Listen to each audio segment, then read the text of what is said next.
I thought coming home early from a business trip would be a pleasant surprise for my wife of 50 years.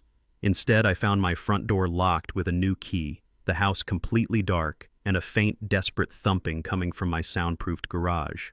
When I finally broke the steel door open, I found my wife bleeding on the freezing concrete. What she whispered to me that night did not just break my heart, it ignited a cold, calculated war against our own flesh and blood.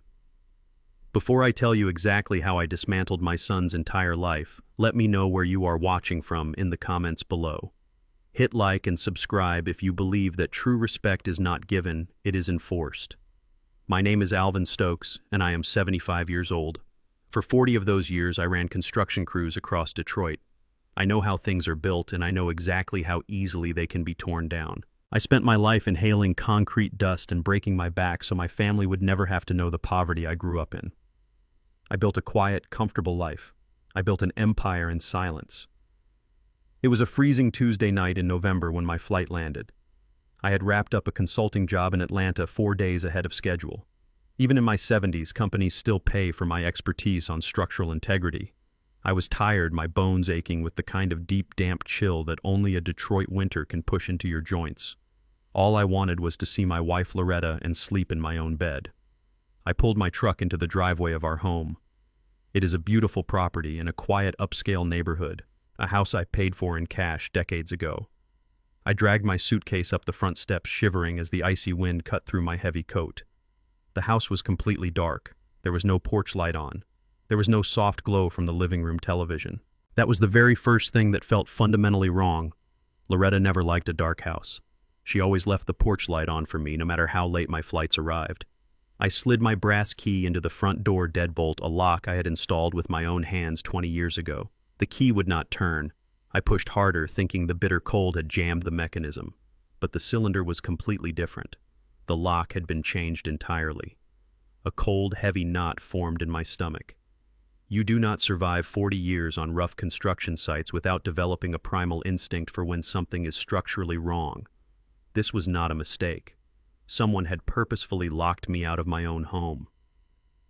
I left my suitcase on the icy porch and walked around the side of the house. The frost crunched loudly under my heavy work boots. Every single window was dark and the curtains were drawn tight, blocking any view of the inside. As I reached the backyard, my eyes immediately darted toward my workshop. It was a large, detached garage I had converted many years ago. I spent 3 solid months soundproofing that building. I lined the walls with thick acoustic panels and installed a heavy industrial steel security door. I did it because I wanted a place to use my table saws and power tools without the noise disturbing Loretta while she read in her sunroom. It was my sanctuary, a place built out of love and consideration for her peace and quiet. But as I stood there in the freezing night, I saw something that made the blood in my veins run ice cold. The heavy steel door was shut tight, but it was secured from the outside with a massive industrial padlock threaded through a newly installed heavy-duty steel latch. I had never put a latch on the outside of that door. There was absolutely no reason to lock that building from the outside unless you were trying to keep something inside. I stepped closer, my breath pluming in the freezing air. I pressed my ear against the freezing steel of the door.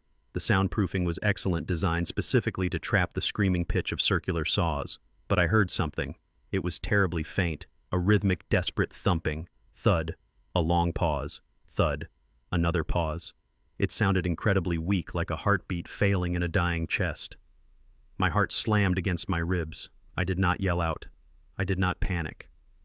Panic is an emotion reserved for people who do not know how to fix a problem. I turned around and sprinted back to my truck with an agility I had not felt in 20 years.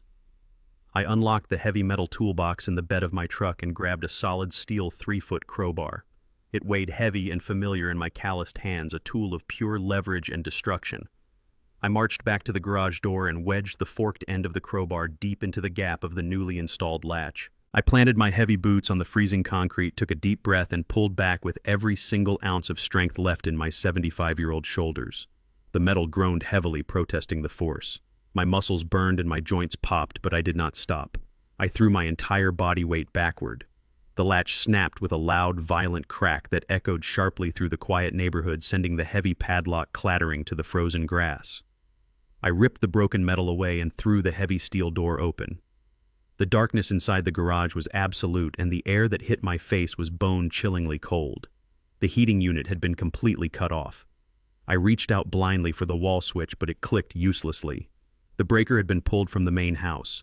I pulled my phone from my coat pocket and turned on the flashlight, sweeping the bright beam across the dusty concrete floor. My lungs simply stopped working. The air left my body in a rush of pure horror. Lying on the freezing concrete, huddled in the far corner next to my heavy wooden workbench, was Loretta. My beautiful, strong, vibrant wife of 50 years had been reduced to a shivering, broken shadow on the floor. I dropped the heavy crowbar, and it rang out loudly against the concrete. I fell to my knees beside her. Her lips were severely cracked and bleeding from severe dehydration. Her beautiful silver hair, usually kept so perfectly styled, was matted with sweat and thick dust. She was wearing only a thin indoor sweater, shivering so violently her teeth were chattering together. But it was her wrists that made a murderous white-hot rage ignite deep in my chest. They were heavily bruised, dark purple and black. The skin was torn and bleeding. She had spent hours, maybe days, beating her fragile hands against the unyielding steel door that I had built. She had been screaming for help in a room I had purposefully designed so that no one outside could hear a sound. The twisted, sickening irony of my love becoming her absolute prison made me feel physically ill. I pulled off my heavy winter coat and wrapped it tightly around her trembling shoulders, pulling her frail body against my chest. Her skin was like solid ice. I tried to speak, but my voice choked in my throat, a rare occurrence for a man who spent his life shouting orders over the roar of diesel engines. I quickly reached into my pocket and pulled out a small bottle of water I had bought at the airport. I tipped the bottle to her dry lips, letting her drink very slowly. She coughed violently, her entire body convulsing as the water hit her parched throat. I held her tight, rubbing her back to generate heat as I scanned the dark room with my flashlight. Her mobile phone was gone. The emergency landline telephone I kept mounted on the wall above the desk had been violently ripped from its socket, leaving frayed wires dangling in the dark. There was a bucket in the corner that had clearly been used as a makeshift toilet. This was not a terrible accident. This was a highly calculated imprisonment. Someone had methodically planned to isolate her, to break her spirit, and to hide her away from the world. I looked down at my wife, the woman who had stood by my side through decades of poverty and struggle, through the long nights of building our empire from absolute scratch. She slowly opened her eyes, struggling to focus in the harsh glare of the flashlight beam. She raised a shaking, bruised hand and grabbed the thick collar of my flannel shirt with a grip fueled by pure, unimaginable terror. She pulled me closer, her eyes wide and haunted. Her voice was a dry, rasping whisper that I will never forget for as long as I draw breath. "Alvin," she gasped, her chest heaving as tears cut paths through the heavy dust on her cheeks. "Darius, our son, he did this. He brought Chloe. They locked me in here. He took my phone. Alvin, they are trying to take everything." The name of my only child hung in the freezing air like a death sentence. Darius, the boy I had worked myself to the bone to provide for. The boy whose expensive law school tuition was paid for by the sweat off my brow and the calluses on my hands. He had locked his own mother in a freezing concrete box. As I knelt there holding my freezing wife in the dark, the shock slowly evaporated, leaving nothing behind but a cold, calculating clarity. I did not want to scream. I did not want to cry. I only wanted to dismantle my son's world piece by piece. My immediate reaction was not sorrow. It was the cold, hard instinct of a man who had spent his entire life solving problems with his bare hands. I reached into the deep pocket of my heavy winter coat and pulled out my mobile phone. The harsh glare of the screen lit up the freezing darkness of the garage, casting long, jagged shadows across the concrete floor. My thick thumb hovered directly over the keypad, ready to dial 911. I was going to bring the entire police department down on my own property. I was going to watch them put my only son in handcuffs and drag him away. But before my thumb could press the first digit, Loretta lunged at me with a sudden burst of frantic energy. Her bruised, bleeding hands slammed into my wrist, knocking the phone out of my grip. It hit the concrete floor and skittered away into the dark. "Alvin, no," she gasped. Her voice was completely shredded raw from screaming for 3 days in a soundproof box. "You cannot call them. You cannot call the police." She was hyperventilating, her fragile chest heaving under the thick coat I had wrapped around her. I grabbed her by the shoulders, trying to steady her trembling frame. "Loretta," I said, keeping my voice as low and calm as humanly possible. "They locked you in a freezing garage to die. I am calling the authorities. I am going to have Darius thrown in a cell where he belongs." but she shook her head so violently that her silver hair whipped across her face. Her eyes were wide and completely consumed by a terror that went far deeper than the physical trauma of the cold concrete. "You do not understand, Alvin," she cried, pulling my face down closer to hers so I could hear her raspy whisper. "Darius planned for that. He wants you to call the police." The realization hit me like a sledgehammer swinging straight into my gut. My mind flashed back through the decades. I spent 40 long years waking up before the sun, inhaling toxic concrete dust, pulling double shifts in the brutal Detroit winters, and destroying my own knees and back. I did all of that for one singular purpose: to pay for my son's expensive university tuition and his fancy law school degrees. I wanted him to wear a tailored suit instead of a hard hat. I wanted him to hold a pen instead of a heavy wrench. I wanted him to know the law so the world could never take advantage of him. And now he was using that exact same legal education to slaughter his own parents. He had weaponized the very degree I bought with my own blood and sweat. Loretta clung to my shirt, coughing weakly before she forced herself to continue. "It was Chloe," she whispered. "They came to the house on Sunday night. They demanded that we sign over the medical power of attorney and the financial proxies. When I told them to leave, Chloe just smiled. Alvin." She stood right in the middle of our kitchen, took out her phone, and started recording a video. Then she grabbed the edge of our granite countertop and she intentionally smashed her own face into the stone. She did it over and over again until her nose was broken and her cheek was bleeding. I tried to stop her, but Darius held me back. He just watched her do it. I felt a sickening cold wash over my entire body. I could picture my daughter-in-law, Chloe, a young, crying, bruised white woman holding a video of her battered face. I could see my son standing right beside her, using his slick lawyer vocabulary to paint a picture of domestic terror. Loretta swallowed hard, her throat clicking in the quiet garage. "Darius told me that if I ever called for help, they would give that video to the police. They would tell the authorities that you and I attacked Chloe in a violent rage. He said he would use his connections at the courthouse to mandate a state psychiatric hold for me. He was going to claim that my mind was completely gone, that I was suffering from severe dementia, and that I was a physical danger to the family." The sheer evil calculation of it paralyzed me for a moment. Darius knew exactly how the legal system worked in this country. He knew exactly how the world operated. If the police showed up at our house tonight, they would find a bruised, crying young woman and a sharp, well-dressed attorney claiming that his elderly parents had lost their minds. They would claim we locked ourselves in the garage out of confusion or paranoia. The authorities would put Loretta in a psychiatric ward immediately. Once she was declared mentally incompetent by the state, Darius would activate the emergency custody clauses. He would legally seize full control of our bank accounts, our retirement funds, and our $1.2 million estate before the weekend was over. If I picked up that phone and dialed 911, I would not be saving my wife. I would be walking us directly into the execution chamber Darius had built for us. He had laid out a perfect legal minefield. He knew that an old black man shouting about a conspiracy would just sound like another confused senior citizen losing his grip on reality. He was banking on my predictable reaction. He was counting on my anger to seal the trap.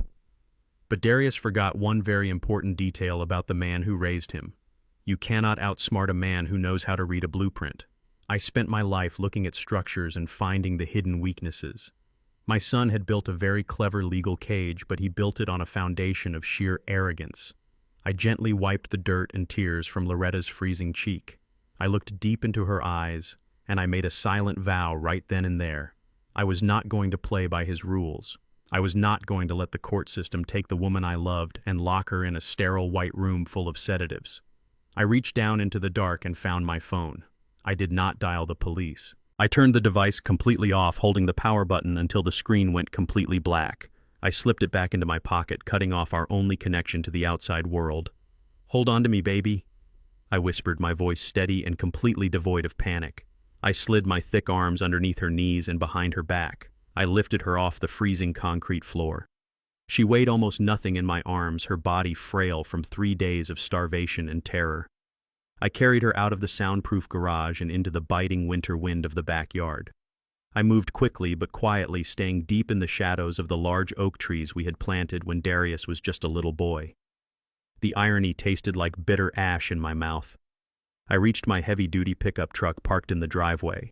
I opened the passenger door and gently placed Loretta onto the seat, wrapping her securely in a thick wool blanket I kept in the back. I turned the key in the ignition, wincing as the loud diesel engine roared to life in the quiet upscale neighborhood.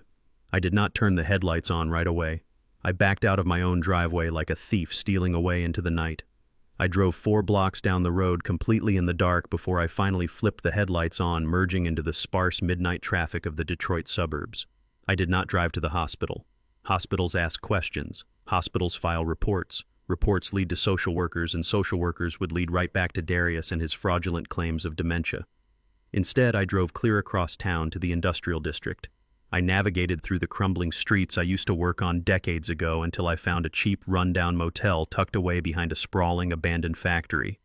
It was the kind of place that only accepted cash and never asked to see a piece of identification. It was exactly what we needed. A complete blind spot where nobody would ever look for a wealthy retired contractor and his wife. I paid the night clerk a thick roll of $20 bills for a room at the very back of the lot, away from the streetlights. I carried Loretta inside and laid her gently on the lumpy mattress. I turned up the wall heater until the small room felt like a furnace. I went to the vending machines and brought back bottled water and some simple snacks, feeding her slowly until the violent shivering finally began to subside. I sat in the cheap plastic chair in the corner of the room, watching her chest rise and fall as she finally drifted into a deep, exhausted sleep.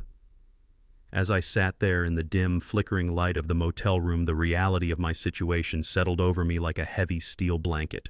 I could not go back to my house as Alvin Stokes, the retired construction foreman. That man was a target.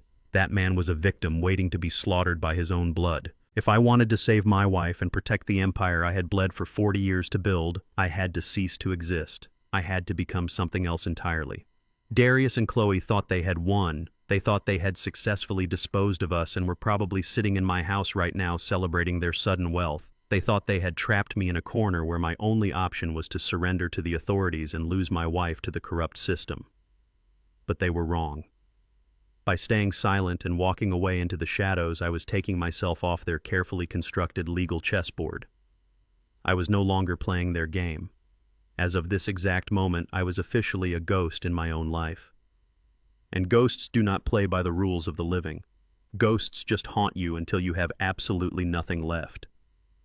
I watched Loretta breathe slowly in the dim light of that cheap motel room. Once I was absolutely certain she was in a deep, exhausted sleep, I locked the door behind me and walked back out into the freezing Detroit night. I had to go back to the house. I had to know exactly how deep this betrayal ran and who else was involved in my execution. I drove my heavy truck back toward my neighborhood, but I did not park in my driveway. I parked 3 streets over behind a row of tall, dense hedges near the community park. I pulled up my dark winter hood and walked the rest of the way on foot. I was no longer Alvin Stokes, the retired foreman, or the loving father. I was a ghost, trespassing on my own property. The winter wind bit at my face, but the ice-cold anger inside my chest was much sharper. As I approached my property line, I stayed completely in the shadows, avoiding the motion sensor lights I had installed years ago. I knew all the blind spots. I knew every single inch of this land because I had laid the paving stones and planted the trees myself. The front door was impossible to breach without making noise, and I knew Darius would have activated the main security alarm system. But my son was a lawyer, not a builder. He only knew the polished surfaces of things. I knew the bones of this structure. When I bought this massive historic property 30 years ago, it still had an original coal chute leading down into a forgotten sub-basement. I had sealed it off from the inside with heavy bolted plywood during a renovation, but I never bricked it over from the outside. I knelt in the frozen dirt behind the large hydrangea bushes and cleared away the dead winter leaves. I wedged a flathead screwdriver under the heavy iron grate and pried it open with a hard twist. It groaned softly, but the sound was instantly swallowed by the howling wind. I slid feet first into the narrow pitch-black chute. The rough brick scraped violently against my heavy coat. At 75 years old, my shoulders ached and my knees screamed in protest. But the massive surge of adrenaline pumping through my veins masked the physical pain completely. I dropped onto the dirt floor of the sub-basement in absolute silence. From there, I navigated completely by memory in the pitch-black dark. I bypassed the main basement stairs and squeezed myself into the central heating and cooling maintenance shaft. I had purposefully oversized these metal vents when I retrofitted the heating system decades ago precisely so I could access the ductwork without having to tear up the expensive drywall. I crawled on my stomach through the narrow galvanized steel tunnel. The smell of dry dust and old metal filled my lungs. As I shimmied closer to the main floor, the absolute silence of the house was broken by the sound of clinking glasses and loud, arrogant laughter. The noise was echoing up through the ductwork directly ahead of me. I dragged my heavy body forward until my face was hovering just a few inches above the large, heavy brass heating grate that looked directly down into my sprawling living room. I held my breath and peered through the metal slats. The massive stone fireplace was roaring. The room was bathed in a warm, golden light. And there, sitting on my custom leather sofa, was my son Darius. Beside him sat his wife Chloe. But they were not alone. Sitting in my expensive velvet armchairs were Richard and Susan, who were Chloe, mother and father. Seeing those two white people sitting in my house drinking my liquor made my blood boil with a rage so pure it tasted like copper in the back of my throat. For the 10 years Darius had been married to their daughter, Richard and Susan had never once hidden their disdain for me. They were old money, completely obsessed with status and appearances. They looked at me, a blue-collar black man from the rough side of Detroit, like I was a permanent stain on their perfect family portrait. Richard always made subtle, snide remarks about my calloused hands and my construction background. Susan would literally wipe down her utensils with a napkin before eating whenever they were forced to endure a holiday dinner at my house. They thought I was ignorant. They thought my wealth was just a lucky fluke. And now here they were making themselves completely at home in the very house they used to turn their noses up at. I pulled my mobile phone from my pocket and hit the record button, holding the microphone directly over the heating grate. I was not going to miss a single syllable of this treason. Richard was holding a crystal tumbler filled with a dark amber liquid.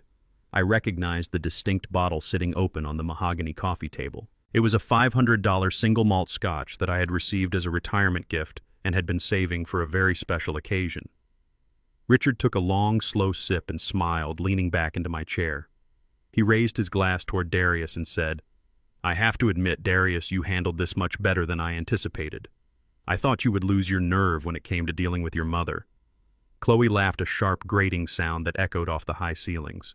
She swirled her expensive red wine and said, "Oh, please, Darius knows exactly what is at stake here. Besides, Loretta was practically losing her mind anyway. We just sped up the inevitable process. She is probably sitting in that freezing garage right now, forgetting her own name." Darius did not look ashamed. He did not look like a son who had just locked the woman who gave birth to him in a freezing concrete box to suffer. He just smirked and poured himself another generous glass of my expensive scotch. He looked entirely relaxed and entirely comfortable in his betrayal. Darius took a drink and said it was just a matter of simple logistics. "Dad is stuck in Atlanta until Tuesday. By the time he gets back, Mom will already be fully processed through the state psychiatric system, and my name will be legally stamped on every single financial account they own. We will just tell him her dementia caused her to wander into the garage and lock herself in accidentally. He will be too devastated and heartbroken to question the medical paperwork." Susan chimed in, adjusting her expensive pearl necklace. She used that fake sweet tone she always weaponized at social gatherings and said it really is for the best anyway. "This house is far too large for people of their background to maintain properly. You and Chloe deserve the equity. It is only right that you take over." I lay in the dusty metal vent and watched them toast to my absolute destruction. I watched my own flesh and blood clink glasses with the very people who despised our heritage and mocked my lifelong hard work. But then Richard leaned forward, resting his elbows on his knees, and his voice dropped to a serious, businesslike register. This was the moment the real truth finally spilled out into the open.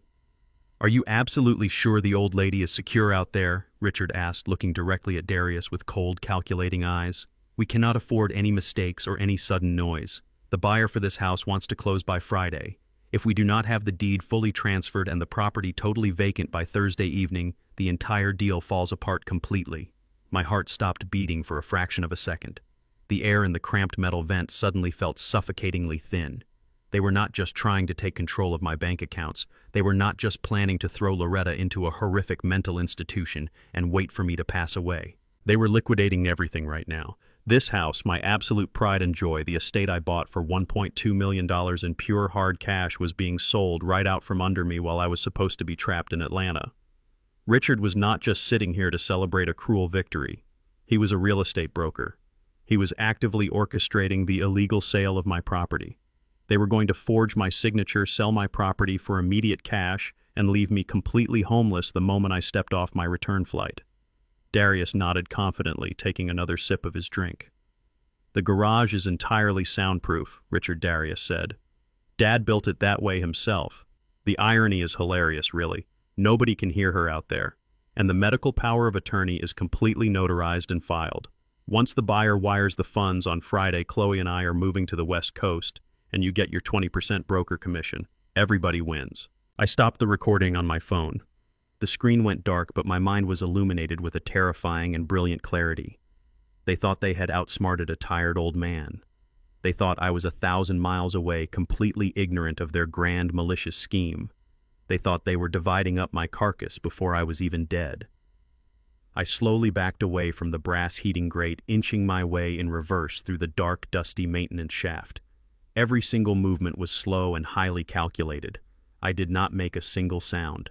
The physical pain in my joints was completely gone, replaced by a cold, mechanical, and lethal focus. Darius had made a fatal miscalculation. He assumed his expensive law degree made him the smartest man in the room. He assumed that because Richard wore a tailored suit and played golf at an exclusive country club that they held all the real power.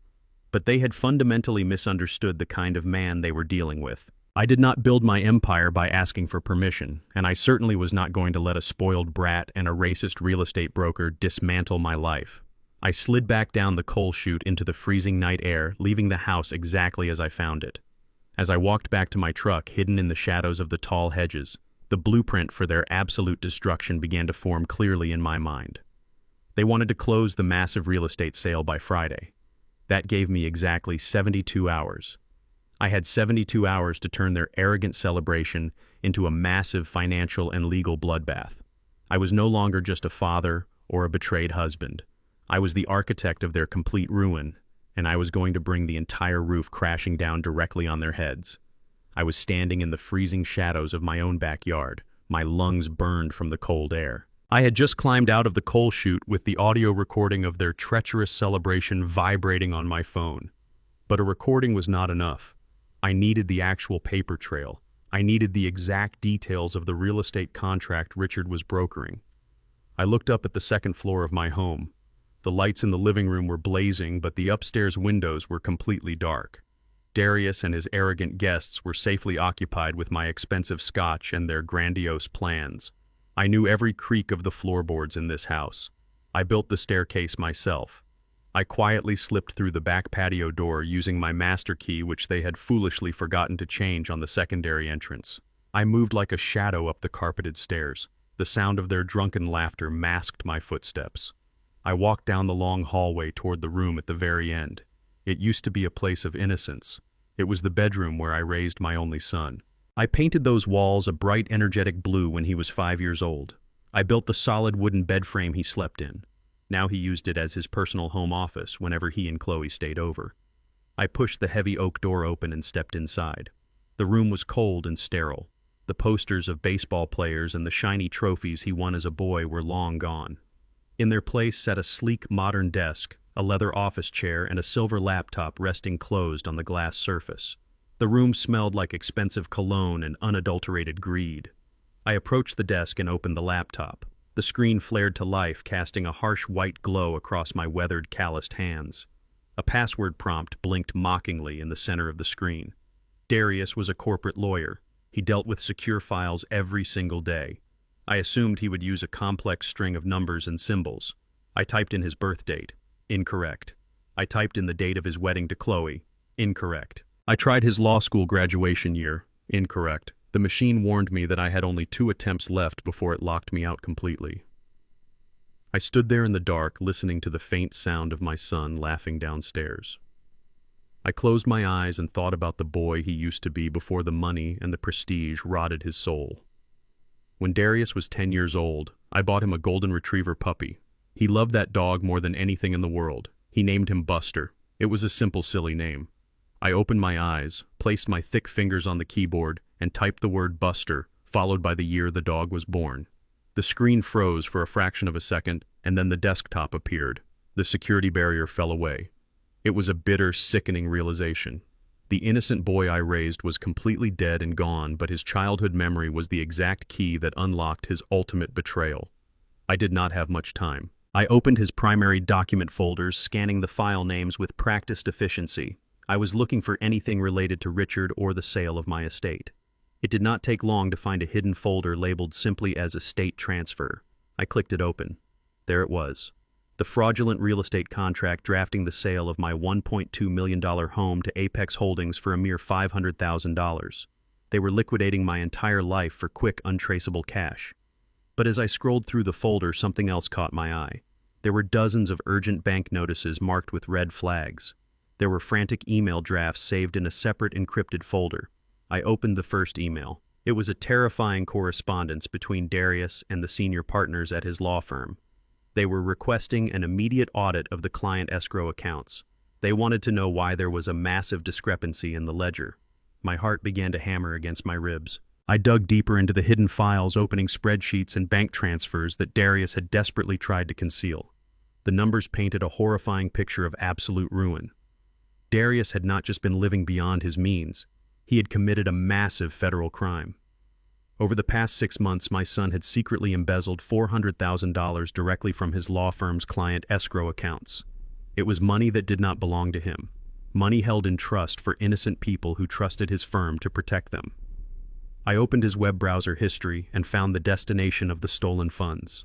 Darius had taken that $400,000 and dumped every single penny of it into an offshore cryptocurrency investment scheme.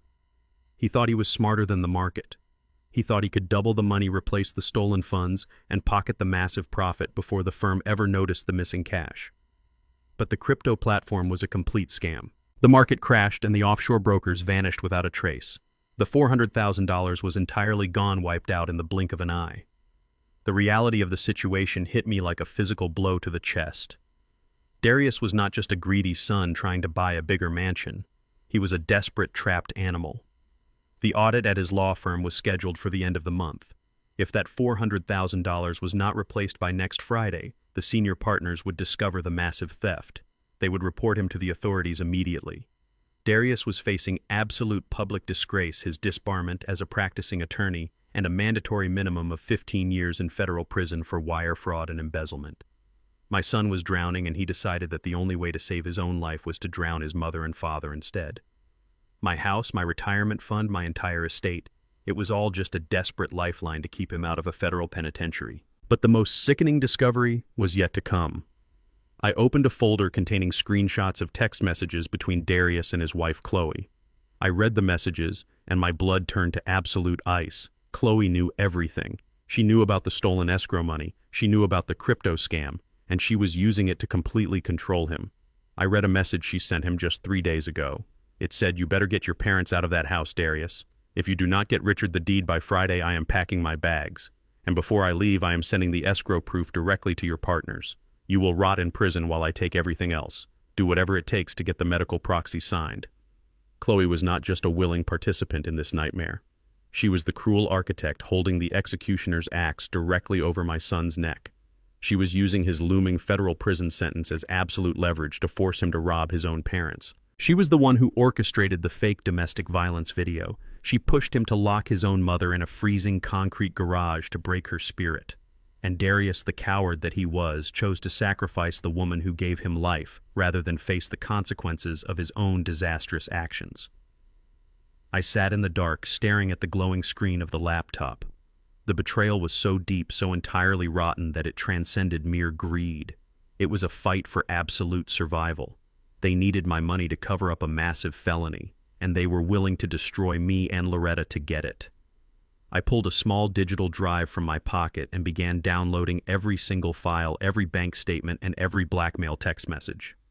I watched the progress bar slowly fill up as the sounds of their laughter continued to drift up from the first floor. They were down there drinking my expensive scotch, celebrating a victory they thought was already secured. But they had no idea that the ghost in the walls had just stolen their entire playbook. I was no longer just dealing with a disrespectful son and an arrogant daughter-in-law. I was dealing with federal criminals. And I was going to make sure that the prison sentence he was so desperately trying to avoid would be the exact place he spent the rest of his miserable life. I safely ejected the digital drive, slipped it into my pocket, and closed the laptop screen.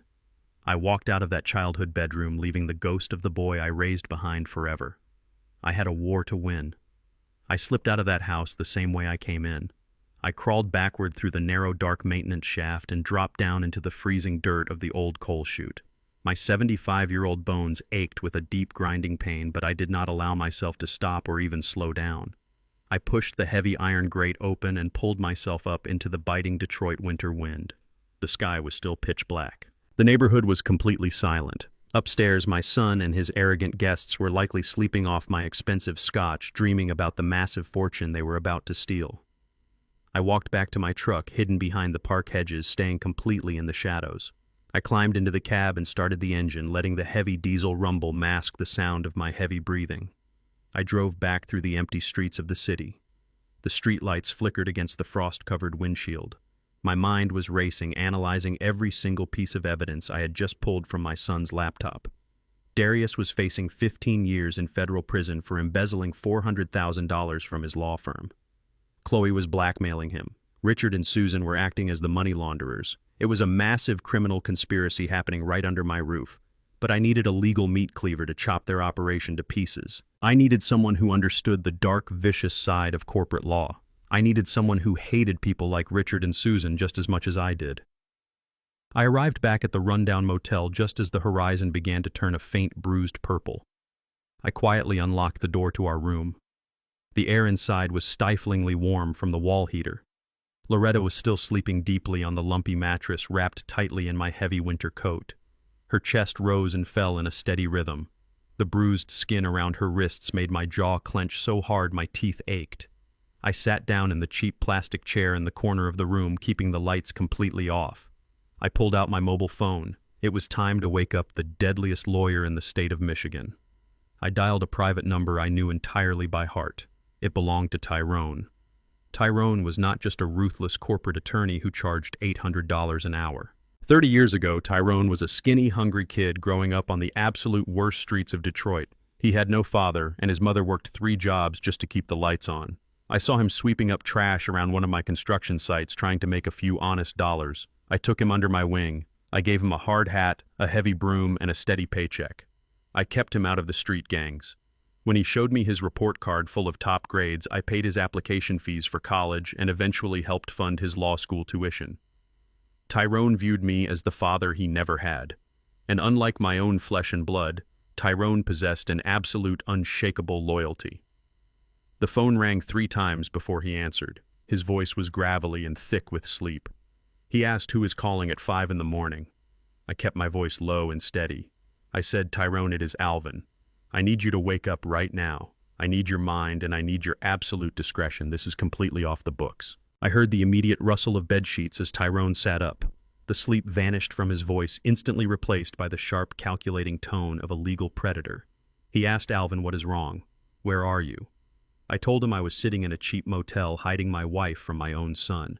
I told him Darius had locked Loretta in the freezing garage for 3 days to break her mind. I told him about the fake domestic violence video Chloe filmed and the threat of the state psychiatric hold. The silence on the other end of the line was terrifyingly heavy. I could hear Tyrone breathing, his anger vibrating through the cellular connection. When he finally spoke, his voice was completely devoid of any warmth. It was pure cold steel. He said, "Give me your social security number, your main banking routing numbers, and your investment portfolio codes. I am logging into my secure terminal right now.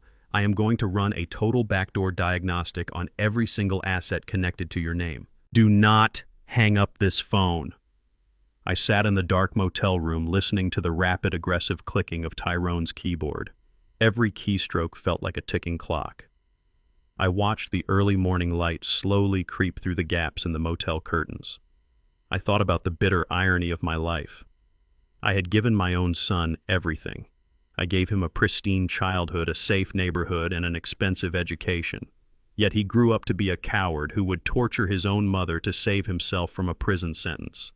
Meanwhile, I gave Tyrone nothing but a heavy broom and a pair of work boots, and he grew up to be a man who would burn the world down to protect me. Alvin, Tyrone's voice came back on the line. It sounded hollow and completely stunned. "This is much worse than you thought. Darius did not just threaten to put Loretta in a psychiatric ward. He already laid the entire legal groundwork to erase your existence. Tyrone explained what he was seeing on the secure banking screens. Darius had used his credentials as a practicing attorney to bypass the standard fraud verification protocols at my primary financial institutions. He had uploaded a completely forged comprehensive financial power of attorney and a heavily doctored medical proxy. The documents were flawlessly executed. They bore my forged signature, and they were stamped by a corrupt notary public that Darius clearly had in his pocket. These documents legally declared that my mind was rapidly deteriorating and that Darius was stepping in as the sole legal guardian of our estate. He had the absolute legal keys to my kingdom. He could sell my properties, he could drain my retirement accounts, and he could authorize medical interventions for Loretta without ever needing my actual consent. My chest tightened. I asked Tyrone how much damage he had already done. The rapid clicking of the keyboard started again. Tyrone was digging deep into the pending transactions ledger, bypassing the public-facing screens to see what was moving through the internal banking pipelines. Suddenly, the typing stopped. Tyrone let out a low, furious breath. "Alvin," he said, his voice tight with alarm, "you need to listen to me very carefully. Darius did not just forge the documents to prepare for the house sale. He has already pulled the trigger on your heavy construction retirement fund. He initiated a massive wire transfer exactly 3 hours ago while you were standing in the freezing dark pulling Loretta out of that garage." I asked him how much. Tyrone replied $200,000. He liquidated a massive portion of your mutual funds. I asked where the money was going. Tyrone explained that the destination was not a domestic account. Darius was wiring the $200,000 directly to an offshore account in the Cayman Islands. The account was registered to a holding company, but Tyrone ran a quick cross-reference on the corporate registry. The holding company was completely controlled by Richard. Chloe's arrogant, greedy father was acting as the international money launderer. They were bleeding my retirement dry to cover up the missing escrow money before the law firm audit. The sheer audacity of the theft made my vision blur with rage. Richard, the man who sat in my living room drinking my scotch and acting like I was beneath him, was actively stealing the money I earned by breaking my back in the freezing Detroit winters. They thought they had outsmarted the old blue-collar worker. They thought their tailored suits and their offshore accounts made them untouchable. Tyrone spoke quickly. He said, "Alvin, we have to freeze the accounts right now. I can file an emergency injunction with the bank fraud department. I can flag the wire transfer and stop the $200,000 from leaving the country. We can lock Darius out of the system before the sun comes up." I looked over at Loretta. She shifted in her sleep, her bruised wrists peeking out from the sleeves of the heavy winter coat. I thought about the sheer terror she endured in that pitch-black garage. I thought about Chloe smashing her own face into the granite counter to create a fake domestic abuse video. I thought about Darius sitting in his childhood bedroom desperately embezzling money to fund a crypto scam. If I froze the accounts right now, Darius and Richard would get an automatic alert from the bank. They would immediately know that I was fully aware of their scheme. They would panic. Chloe would take her fake video straight to the police. Darius would claim I was having a paranoid dementia episode and use his forged medical proxy to send the authorities to hunt me and Loretta down. Freezing the account would tip them off and trigger a massive, chaotic legal war that I might not win. I gripped the phone tightly. I said, "No, Tyrone. Do not freeze the accounts. Do not flag the wire transfer. Let the $200,000 process." Tyrone was completely silent for a moment. He asked me if I had lost my mind. He said, "Alvin, if that money clears the international gateway, it is gone forever. You will never see that $200,000 again." I asked him exactly how much time we had before the money was permanently settled in Richard's offshore account. Tyrone checked the banking ledger. He said the International Clearinghouse takes exactly 48 hours for a wire of this size. The money will officially settle in Richard's account by early Friday morning. 48 hours. The exact same timeline they had for selling my house. It was a perfectly synchronized robbery. I took a deep breath, letting the cold mechanical focus wash over my anger. I told Tyrone that I did not want to stop the robbery. I wanted to change the absolute definition of the transaction. I told my fierce, loyal lawyer to listen to my exact instructions. We were not going to hit the panic button. We were going to build a legal slaughterhouse. I needed Tyrone to pull a maneuver so aggressive and so legally binding that Darius and Richard would willingly hang themselves with their own financial rope. I had 48 hours to trap them in a cage much worse than the one they built for my wife. The ghost had seen enough. It was time to start breaking their bones. I told Tyrone to take a deep breath and listen to me very carefully. If we freeze the bank accounts right now, Darius and Chloe will know immediately. The banking system will trigger an automated security alert directly to their mobile phones. The exact moment they realize they are locked out of the money, they will completely panic. And panic makes desperate, treacherous people do terrible, irreversible things. Chloe will take that video of her smashed and bleeding face straight to the Detroit Police Department. She will cry real tears and claim that my wife and I violently assaulted her in a fit of rage.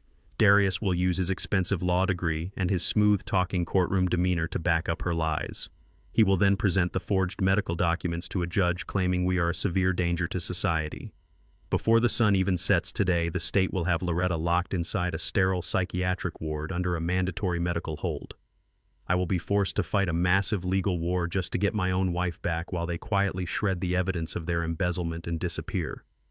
I cannot let them know we are on to them. I need them to feel entirely victorious and totally secure in their theft. Tyrone was completely silent on the other end of the line, processing the raw, brutal truth of my words. He knew I was absolutely right. Tyrone had seen enough corporate warfare to understand that the deadliest trap is always the one the enemy willingly walks into with a smug smile on their face. He asked me what exactly I wanted to do with the $200,000 currently flying across the international wire system toward Richard's offshore account. I leaned back in the cheap plastic chair of the dark motel room and looked over at my sleeping wife. She was shivering slightly under my heavy winter coat, her bruised wrists resting on the worn bedsheets. I felt a cold, mechanical focus take over my entire mind. I told Tyrone we were going to build a financial honeypot. I told him to contact the executive fraud division at my primary bank the moment their offices opened. Since Tyrone is my official legal counsel of record, he has the highest level of authority to intervene on a structural banking level. I did not want the bank to block the transfer or raise any red flags. I wanted them to legally reclassify the entire transaction from the inside out. I explained the mechanism step by step, drawing from my decades of negotiating brutal construction contracts. In construction, if a subcontractor tries to cheat you on the materials, you do not stop the build. You simply rewrite the liability clause so that when the structure eventually fails, the financial ruin falls entirely on their head. I was applying the exact same principle to my own son. Darius and Richard had submitted a forged financial power of attorney to authorize the massive withdrawal from my retirement fund.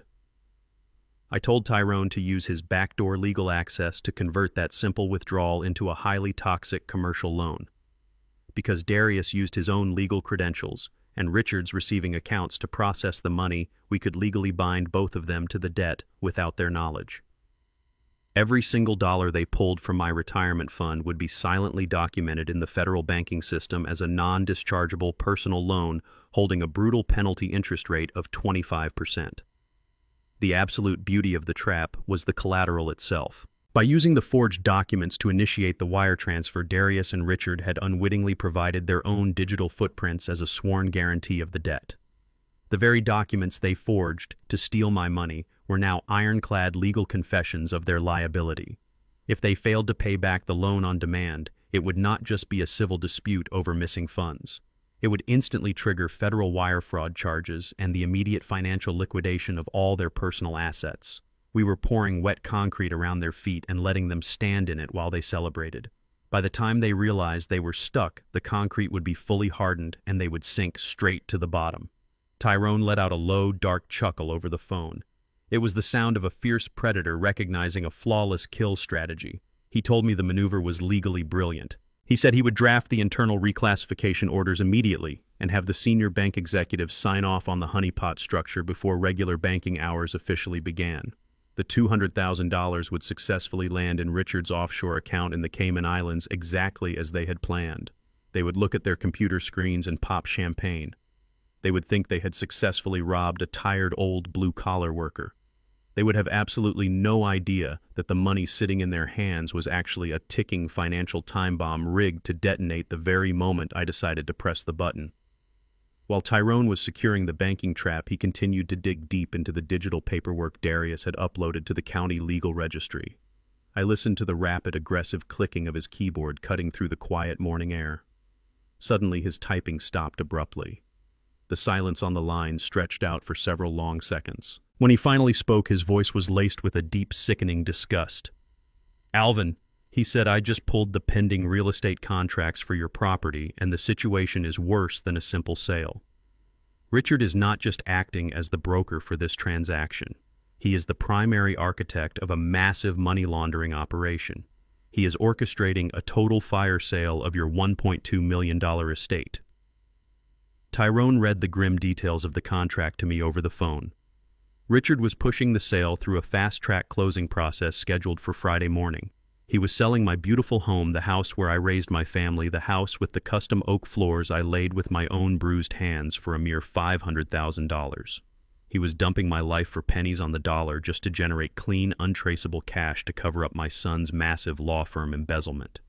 But the most infuriating detail of the entire contract was the designated buyer. Richard was not selling the house to a young family or a legitimate commercial developer. He was transferring the deed to an anonymous shell company registered under the name Apex Holdings. It was a classic ghost corporation. It was a fake entity designed specifically to buy distressed properties, wash the dirty money through the real estate market, and shield the true owners from any legal accountability. Richard undoubtedly owned a silent stake in that shell company himself. He was planning to steal my house, wash the embezzlement money for Darius, and then flip the property later for its true value so he could pocket a massive secondary profit. The sheer arrogance of these people was truly astounding. Richard and his wife Susan had always looked down their noses at me because of my dark skin and my work boots. They truly believed they were the masters of the universe and that I was just a dumb old man waiting to be scammed. I stood up from the plastic chair and walked over to the motel window. I pulled the heavy curtain back just a fraction, watching the sun finally begin to break over the frozen Detroit skyline. The deep, burning anger in my chest completely solidified into a cold, unbreakable resolve. I spoke into the phone with absolute deadly calm. I told Tyrone to contact his most aggressive corporate brokers immediately. I told him to track down the registered legal agents for Apex Holdings. And then I gave him the ultimate command. Buy that shell company. I said, my voice low and completely unshakable. Buy Apex Holdings today. I do not care what it costs or who you have to bribe to expedite the paperwork. Use my liquid assets and acquire that corporation before the sun goes down. When Richard sits down at that mahogany table on Friday morning with his smug smile to sign away my home, I am going to be the man secretly sitting on the other side of that contract. I am going to own the very company they are trying to use to destroy me. Tyrone agreed without a second of hesitation, his voice full of fierce anticipation. We hung up the phone, and I stood alone in the quiet room ready to tear their entire world to shreds. I sat in the driver's seat of a rented, unremarkable gray sedan parked 3 streets away from my own property. I had left my heavy diesel truck parked near the motel so no one would recognize my vehicle in the neighborhood. The Detroit morning was bitter and gray, freezing the breath in my lungs every time I exhaled. I kept my eyes fixed on the front of my house through a pair of heavy binoculars. I was waiting for them to leave.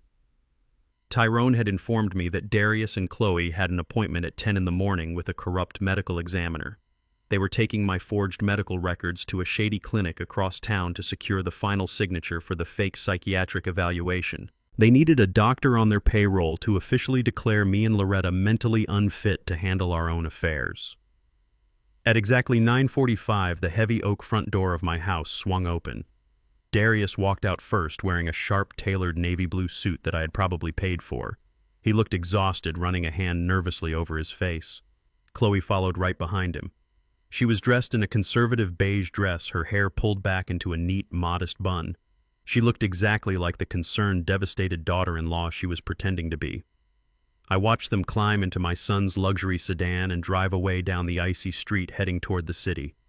The moment their car disappeared around the corner, I stepped out of the rented vehicle. I pulled my dark winter hood over my head and grabbed a heavy black canvas duffel bag from the passenger seat. I did not need to use the coal chute this time. I walked straight up the driveway and went to the side entrance near the garden. The security system in this house was top of the line, but I was the man who had overseen its installation 10 years ago. I opened the keypad panel, bypassed the main circuit with a small insulated wire, and punched in the master override code that Darius did not even know existed. The heavy lock clicked open, and I stepped inside my own home. The house was dead quiet. The smell of expensive coffee and Chloe's overly sweet floral perfume lingered in the warm air. I locked the door behind me and dropped my heavy canvas bag on the hardwood floor. I unzipped the bag and pulled out my arsenal. I did not bring guns or knives. I brought tools of absolute, undeniable truth. I had spent thousands of dollars early that morning acquiring high-definition micro-surveillance cameras, miniature audio receivers, and miles of copper splicing wire. Darius and Chloe thought they could lie their way through a courtroom using forged papers and fake tears. I was going to capture their entire criminal conspiracy in crystal-clear, high-definition video and audio. When the time came to drop the hammer on them, I wanted the judge, the police, and the federal agents to hear every single arrogant word that came out of their mouths. I went to work immediately, relying on 40 years of commercial construction experience.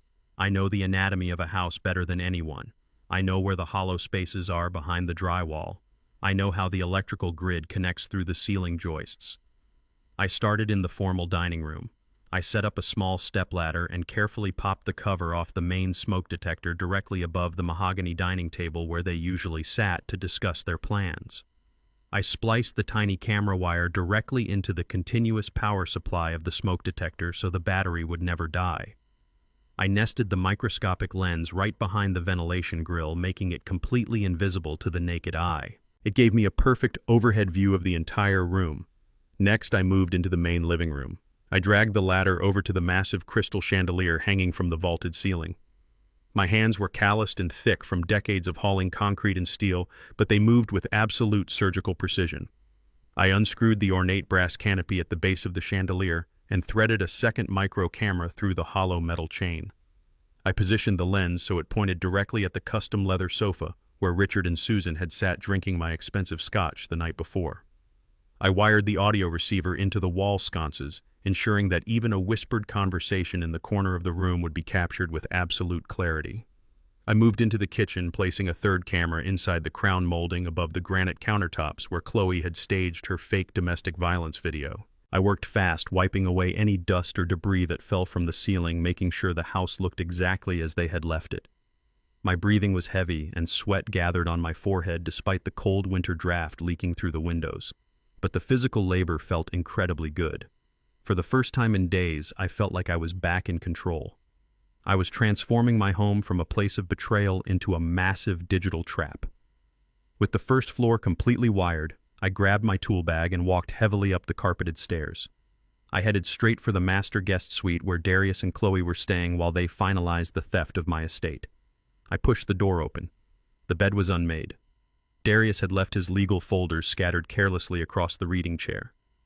I walked over to the large wooden makeup vanity sitting in the corner of the room. Chloe spent hours sitting at that mirror, applying her makeup and talking on her phone. I knew it was the perfect place to hide an audio receiver. I knelt on the plush carpet and pulled out a flathead screwdriver. I carefully wedged the metal tip behind the ornate wooden backing of the vanity mirror, intending to pop the panel off and hide the receiver in the hollow cavity behind the glass. The wood groaned softly as I applied pressure. The panel popped loose and I reached my thick fingers into the dark, dusty gap behind the mirror. But my hand did not brush against empty wood. My fingers closed around something hard and made of cheap plastic.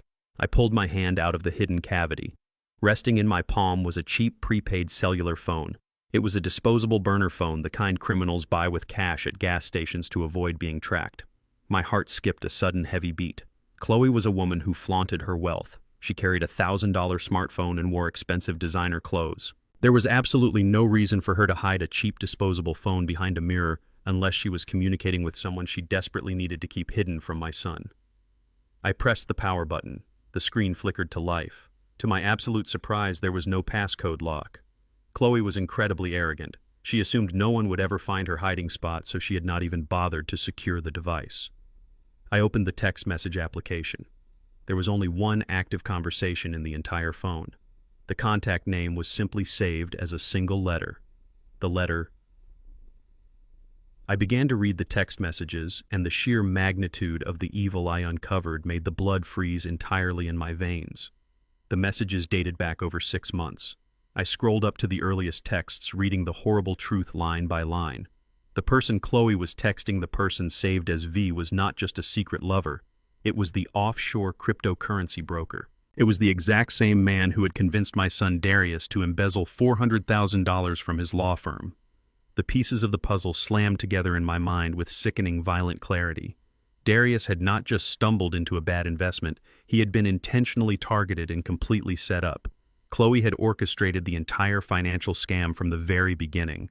She had introduced Darius to this fake broker. She manipulated my foolish son into believing he could double his money. She pushed him to steal the escrow funds from his law firm and hand them over to her secret lover. The crypto crash was entirely fake. The money was not lost in the market. The $400,000 was currently sitting safely in an offshore account controlled by Chloe and her lover. I read the most recent messages sent just last night while Darius was downstairs drinking my liquor. The message from the broker said Richard confirmed the house sale for Friday morning. "Do you have the wire routing ready?" Chloe replied. The idiot signed the transfer papers. Darius thinks the house money is going to save him from prison. The moment the $500,000 hits my dad's shell company account, you and I are sweeping it clean. The broker replied, "I have the first-class tickets to Dubai ready for Saturday night. What happens to Darius?" Chloe sent a response that made me want to crush the plastic phone into absolute dust. She wrote, "I leave the law firm escrow evidence on his desk before I go to the airport. The FBI will arrest him by Monday morning. He takes the fall for the embezzlement. We take the house money and the crypto cash. He rots in federal prison and I never have to look at his pathetic face again." I stood frozen in the middle of the guest bedroom. The silence of the house pressed against my ears. My own son was a traitor and a thief, but he was also the biggest fool to ever walk the earth. He had locked his own mother in a freezing concrete box and betrayed the father who gave him everything, all to save a marriage to a woman who was actively plotting to destroy him. She had stolen his career, she had stolen his dignity, and now she was using him to steal my entire estate before fleeing the country and feeding him directly to the federal authorities. A dark, twisted feeling of pity washed over my burning rage. Darius had dug his own grave, but Chloe had handed him the shovel and planned to bury him alive. I pulled my own phone from my pocket and took crystal-clear, high-resolution photographs of every single text message on the burner phone. I captured the dates, the times, and the offshore banking numbers they discussed. I carefully placed the cheap plastic phone exactly where I found it behind the vanity mirror and snapped the wooden panel back into place. I left no trace that I had ever been in the room. I zipped up my heavy canvas duffel bag and walked out of the house. The trap was fully set, the cameras were recording, the audio receivers were live, and I held the absolute nuclear codes to their entire criminal operation in the palm of my hand. I walked back down the icy street toward my rented sedan, the freezing wind whipping against my face. I was no longer just going to stop them from stealing my money. I was going to let Chloe believe she had won right up until the final second, and then I was going to drop the crushing weight of the federal government directly onto both of their heads. The arsenal was fully gathered. Now it was time to let the monsters tear each other apart. I sat in a dim motel room watching a live security feed on my phone as my son and his wife led a corrupt doctor into our backyard. They were planning to lock my wife away in a psychiatric ward to steal our entire estate. But when my son unlocked the heavy steel door, he found the freezing concrete floor completely empty. As his wife started screaming at him in pure panic, my phone vibrated with a desperate text message from the boy I raised. "Dad, when are you coming home? Mom is missing." Before I tell you exactly how I walked into that house and destroyed their entire criminal operation, let me know where you are watching from in the comments below. Hit like and subscribe if you believe betrayal from your own blood deserves absolutely no mercy. I drove the rented gray sedan away from my neighborhood and navigated back through the freezing streets of Detroit toward the rundown industrial district. The heavy winter sky hung low and oppressive, but my mind was burning with absolute clarity. I had the digital drive securely in my pocket. I had the photos of Chloe and her hidden burner phone. I had the complete blueprint of their financial and moral corruption. When I unlocked the door to the cheap motel room, the blast of warm air from the wall heater hit my face. Loretta was sitting on the edge of the lumpy mattress. She looked incredibly fragile, holding a styrofoam cup of hot tea with her bruised wrists resting gently on her lap. But the terrified shivering had finally stopped. She looked up at me, her dark eyes searching my weathered face for any sign of hope or disaster. I pulled up the cheap plastic chair and sat directly across from her. I did not try to soften the blow. When you build a house on a rotten foundation, you do not patch the cracks. You tear the whole thing down to the dirt. I pulled my phone from my pocket and opened the photo gallery. I told her I found a hidden phone in the guest bedroom. I told her Chloe was not just a greedy daughter-in-law, but the architect of a massive criminal conspiracy. I handed Loretta my phone and let her read the text messages between Chloe and her secret offshore cryptocurrency broker. I watched my wife of 50 years as she read the cruel words on the glowing screen. She read how Chloe had orchestrated the fake investment scam to steal $400,000 from our son's law firm. She read how Chloe planned to take the $500,000 from the sale of our house and flee to Dubai on Saturday night. But the most devastating blow was the final text message. Loretta read the part where Chloe outlined her plan to leave the embezzlement evidence on Darius' desk so the federal agents would arrest our son and throw him in prison for 15 years while she lived a life of absolute luxury. I waited for Loretta to break down. I waited for the tears of a heartbroken mother to flood her eyes and stream down her cheeks. But those tears never came. Something entirely different happened. The deep, profound sadness that had clouded her face since I pulled her from that freezing concrete floor completely evaporated. It was replaced by an ice-cold, terrifying fury. Loretta handed the phone back to me. Her hands were no longer shaking. She sat up perfectly straight, her spine rigid and unbending. She looked at me with a gaze so sharp it could cut through solid steel. She told me that they were going to pay for this. She said they were going to pay for every single second she spent freezing in the dark, and they were going to pay for turning our only son into a disposable pawn. I nodded slowly. I told her the trap was already set. Tyrone was securing the financial honeypot at the bank. I had wired the house with hidden cameras and audio receivers. I told her that by Friday morning we were going to drop a federal hammer on all of them. Loretta did not flinch. She simply asked me what our next move was. We sat in that dim motel room and finalized the absolute destruction of our family tree. Just as we finished going over the exact timing for our final confrontation, my phone vibrated violently against the cheap plastic table. It was a highly encrypted security alert from the micro cameras I had just installed in the house. I opened the surveillance application and a high-definition video feed immediately filled my screen. I angled the phone so Loretta could see it with me. The camera hidden inside the smoke detector of our formal dining room showed the front hallway. The heavy oak door swung open and Darius walked inside. He was followed closely by Chloe and a tall, older white man carrying a black leather medical bag. He was wearing a long gray trench coat and wire-rimmed glasses. He looked like a respectable medical professional, but I knew exactly what he really was. He was a corrupt doctor on Richard and Susan's payroll hired to sign a fraudulent psychiatric evaluation without asking any real questions. The audio receiver hidden in the chandelier picked up their voices with crystal-clear precision. I turned the volume up so Loretta could hear every single arrogant word. Darius pointed towards the back of the house and told the doctor that his mother was out in the detached garage. Darius used a fake tone of deep sorrow, claiming that my wife had experienced a severe psychotic break and had locked herself inside because of her advanced dementia. He said she was completely uncooperative and a terrible danger to herself.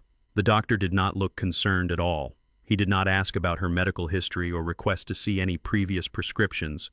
He simply adjusted his glasses and replied in a bored, monotone voice. The doctor told Darius to just get this over with because he had the involuntary commitment papers already drafted. He said he just needed to verify her physical presence and get the signature on the transfer of guardianship. The doctor added that Richard assured him the payment for his time had already been wired. It was a completely transactional exchange. They were buying a medical diagnosis the same way you buy a cheap used car. Chloe chimed in, her voice dripping with fake concern. She told the doctor to be careful because Loretta had been acting violently.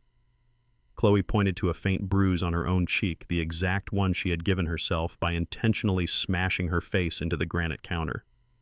Chloe lied effortlessly, saying, "Loretta did this to me yesterday, doctor, and she has completely lost her mind."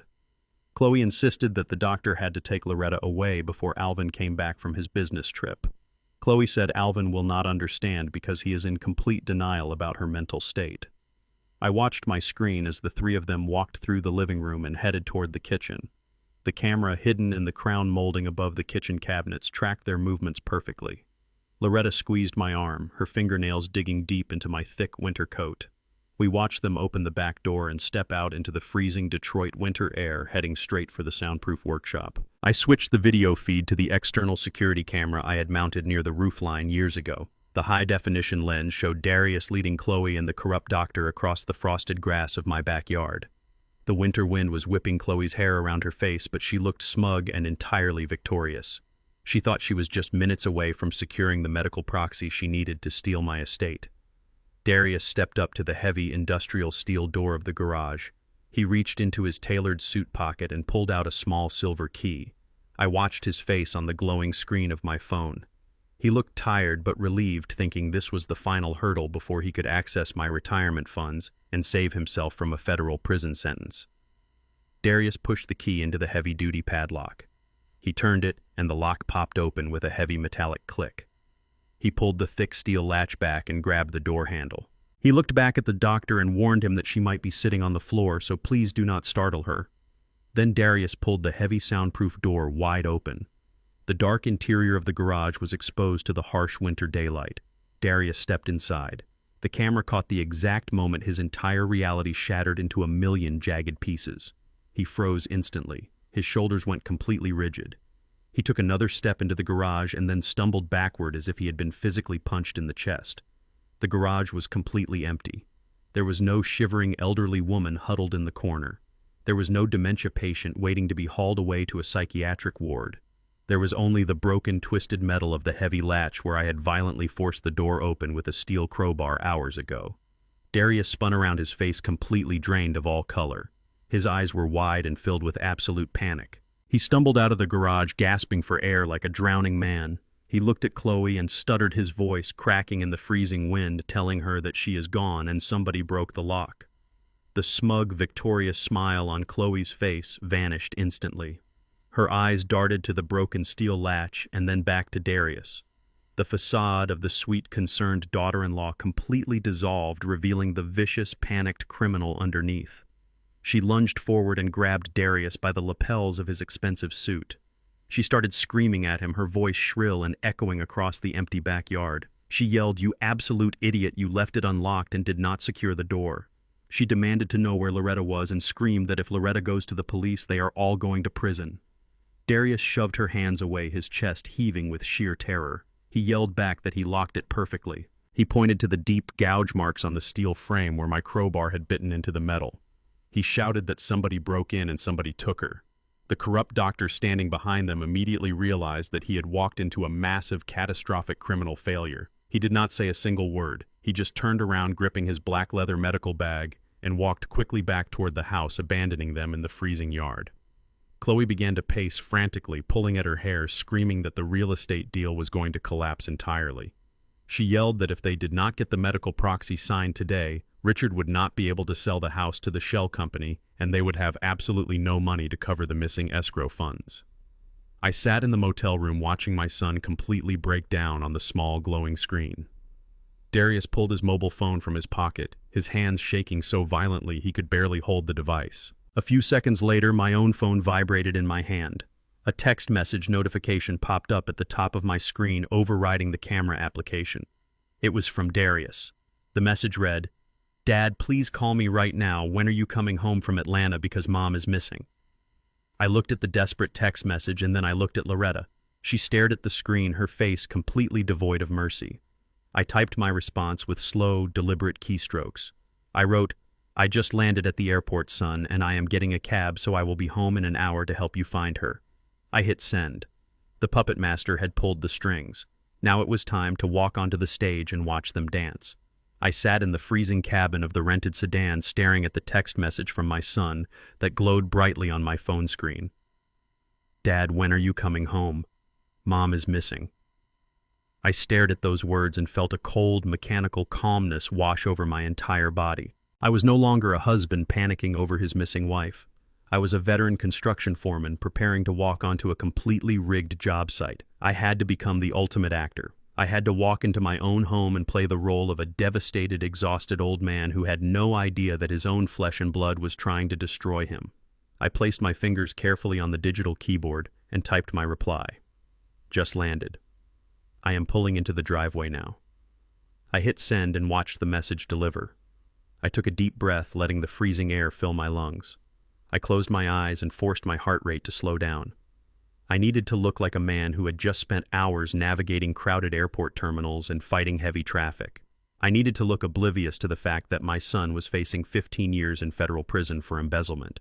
I needed to hide the fact that I had completely wired my own home with high-definition surveillance cameras and audio receivers. I stepped out of the rented vehicle and walked down the icy street toward my property. I had parked my heavy diesel truck at the motel with Loretta, so I had to make my approach look completely natural. I grabbed my rolling suitcase from the trunk of the car and dragged it behind me. The plastic wheels rumbled loudly against the frosted concrete of the sidewalk. Every single step I took was highly calculated. I hunched my shoulders forward slightly, letting the exhaustion of my 75 years show in my posture. I made myself look smaller, weaker, and entirely vulnerable. I turned into my driveway and walked up to the heavy oak front door. I took a deep breath, summoning every ounce of grief I had felt over the past 3 days. I pushed the door open, dragging the heavy suitcase over the threshold. The warm air of the house hit my face, bringing with it the sickening smell of Chloe's sweet floral perfume and the faint metallic scent of pure panic. The house was dead quiet for exactly 1 second before the grand theatrical performance began. Before I could even take my heavy winter coat off, Chloe came rushing out of the formal dining room. She was an absolute vision of manufactured despair. Her hair was intentionally messy and her eyes were red as if she had been crying for hours. She took one look at me and let out a loud, gut-wrenching sob that echoed through the high ceilings of the hallway. She did not just walk toward me, she threw her entire body forward and dropped heavily onto her knees right on the hardwood floor. "Alvin," she wailed, throwing her hands over her face. "Alvin, we are so sorry. We do not know what happened. We have been looking everywhere for her." She was gasping for air, her chest heaving dramatically as she looked up at me with wide, terrified eyes. "Loretta is gone, Alvin. Her dementia flared up terribly last night. She was saying things that did not make any sense. She was acting so aggressively, and then she just wandered off in the middle of the night while we were sleeping. We cannot find her anywhere." It was an absolutely flawless performance. If I had not spent the last 3 days holding my freezing, bruised wife in a cheap motel room, I would have believed every single word that came out of her mouth. Chloe was a master manipulator, producing real tears and trembling with fake terror. She was setting the stage perfectly, playing the victim of a tragic medical emergency. She was making sure that when the authorities finally got involved, the narrative would completely revolve around my wife's supposed mental collapse. Darius stepped out of the living room right behind her. He looked completely pale, his tailored navy blue suit wrinkled and his tie pulled loose. He was sweating heavily, the shiny beads of moisture reflecting the light from the hallway chandelier. He walked over and gently placed his hands on Chloe's shaking shoulders, playing the role of the strong, supportive husband holding his traumatized wife together. "Dad," Darius said, his voice thick with fake emotion. "We woke up this morning and the back door was wide open. We checked the whole house. We even checked your soundproof workshop out back, but the lock was completely broken. Someone must have tried to break in and it spooked her. She just ran away into the cold." "Dad, I am so sorry. We should have watched her closer. We knew her mind was slipping, but we never thought she would wander out into the freezing winter." I looked at my son. I looked at the boy I had raised, the boy I had sacrificed my own body to provide for. He was standing in my house, lying directly to my face, trying to convince me that the woman who gave him life had lost her mind and vanished into the snow. The burning rage inside my chest threatened to explode and tear the entire house down to the foundation. I wanted to grab him by the throat and drag him out to that freezing garage and show him the blood on the concrete. But I remembered the master plan. I remembered the financial honeypot waiting at the bank and the shell company I had just purchased to trap them. I pushed the anger down deep into the darkest corner of my mind and let the actor take over. I let my heavy suitcase drop from my grip. It hit the hardwood floor with a loud, heavy thud. I widened my eyes and let my jaw drop open, perfectly mimicking the physical shock of a devastated husband. I staggered backward until my back hit the wall, sliding down slightly as if my legs could no longer support my own weight. "No," I whispered, letting my voice crack and tremble. "No, not my Loretta, not my wife. She cannot be out there in the freezing cold. She does not even have her heavy coat. She is going to freeze to death, Darius. She is going to die out there." I buried my face in my large, calloused hands and forced my shoulders to shake violently as if I were sobbing uncontrollably. I played the role of the broken old man to absolute perfection. Chloe rushed forward, wrapping her arms around my legs, continuing to cry and apologize over and over again. Darius knelt beside me, rubbing my back, speaking to me in soft, soothing tones. They were playing their parts and I was playing mine. It was a sick, twisted dance of betrayal and revenge happening right on the floor of the house I built. I forced myself to breathe heavily, gasping for air as I slowly pushed myself up from the wall. I pulled my mobile phone from my coat pocket, my hands trembling so violently I could barely hold the device. "I have to call the police," I stammered, my voice sounding panicked and completely erratic. "I have to get the police out here right now. They have to send search dogs and helicopters. We have to find her before the sun goes down." Darius looked terrified for a fraction of a second, but he quickly masked it with a calm, reassuring nod. He wanted the police involved now. He wanted them to take an official report of her mental instability so he could use it later in family court to seize my assets. He nodded and said, "Yes, Dad, call them. Tell them exactly what we told you. Tell them she is suffering from severe dementia and needs immediate medical containment." I nodded, keeping my eyes wide and frantic. I stared at the keypad on my phone, but I did not dial 911. I bypassed the emergency numbers and dialed the direct private line of my ruthless corporate lawyer, Tyrone. Tyrone was sitting in his downtown office waiting for my exact signal. The phone rang twice before he answered. I held the phone to my ear and began to speak in a loud, panicked voice, projecting the absolute terror of a man reporting a missing person to the police dispatcher. "Hello, please help me," I shouted into the phone, making sure Darius and Chloe could hear every single word. "My name is Alvin Stokes. My wife Loretta is missing. She wandered away from our home. My son says her mind is completely gone and she might be in severe danger. Please, you have to send someone to help us find her immediately." On the other end of the line, Tyrone did not miss a single beat. He knew exactly what was happening. He knew I was standing in my living room putting on the performance of a lifetime. Tyrone kept his voice completely flat and professional.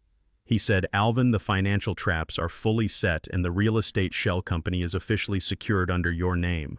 I am monitoring the offshore wire transfer right now. Keep them talking. Keep them comfortable. We dropped the hammer on Friday morning." I let out a loud, fake sigh of relief, wiping imaginary tears from my eyes. "Thank you, officer," I said into the phone, my voice shaking. "Yes, we will stay right here at the house and wait for your instructions. Please hurry." I pulled the phone away from my ear and ended the call, dropping the device back into my pocket. I leaned heavily against the hallway table, looking completely defeated and entirely helpless. Darius stood up and wrapped a strong, comforting arm around my shoulders. He was smiling softly, the picture of a devoted and caring son stepping up to lead his family through a tragic crisis. He squeezed my shoulder and looked deep into my eyes with absolute fake sincerity. "Dad, do not worry," Darius said, his voice smooth and incredibly confident. "Chloe and I are going to handle everything from here. You just sit down and rest your heart. In fact, Richard and Susan are coming over right now. They are bringing some food and they are going to help us organize search parties in the neighborhood.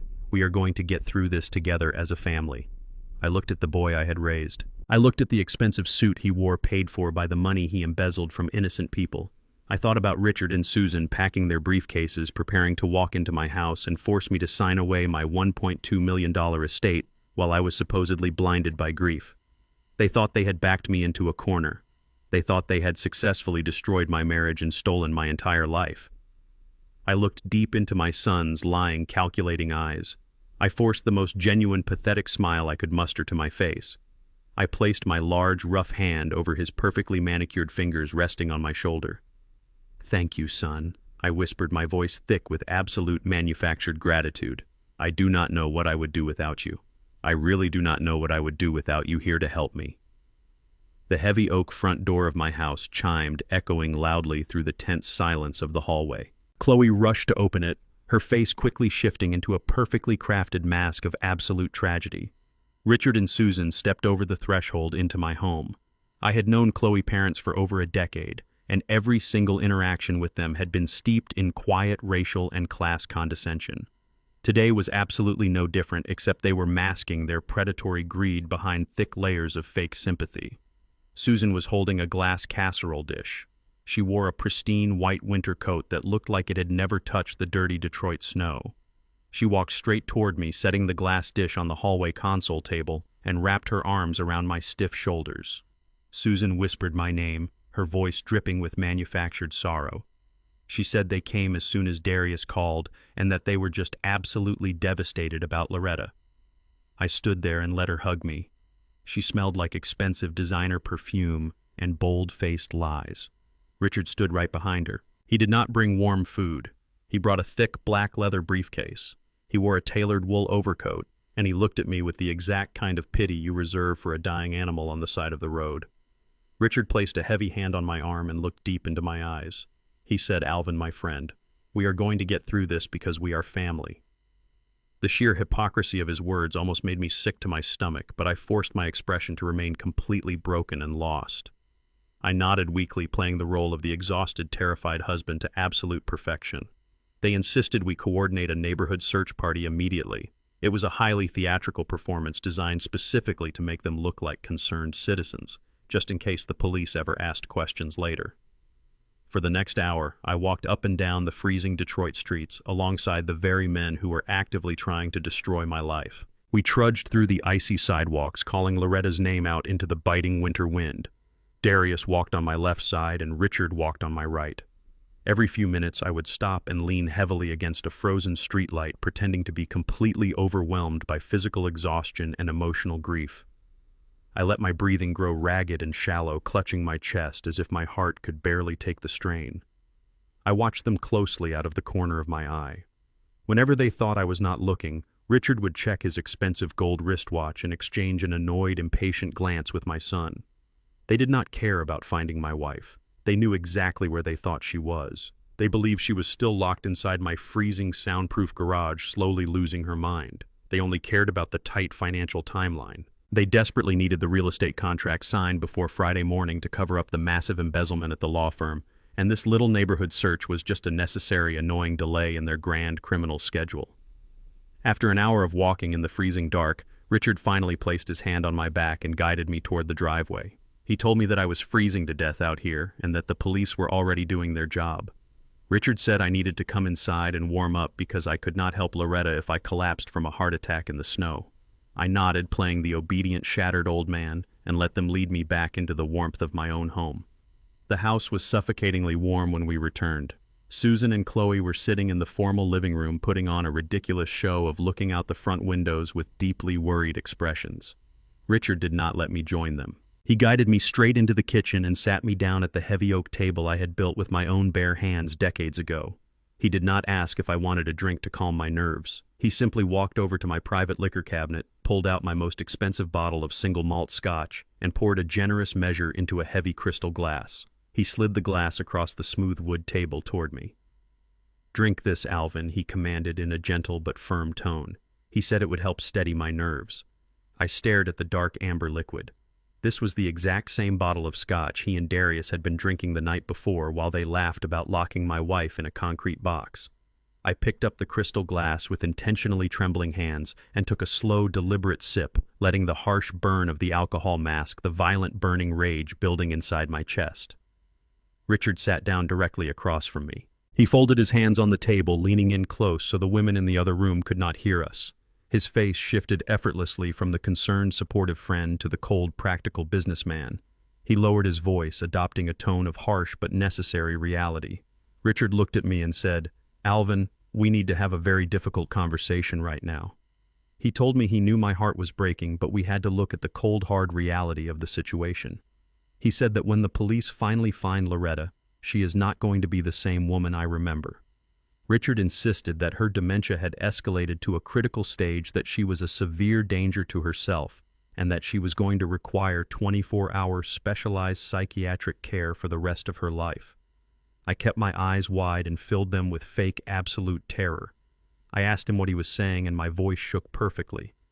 Richard sighed heavily, playing the role of the reluctant bearer of terrible news. He told me that specialized memory care facilities are incredibly expensive. He said they cost thousands and thousands of dollars every single month, and that my retirement funds were simply not going to cover the massive medical bills.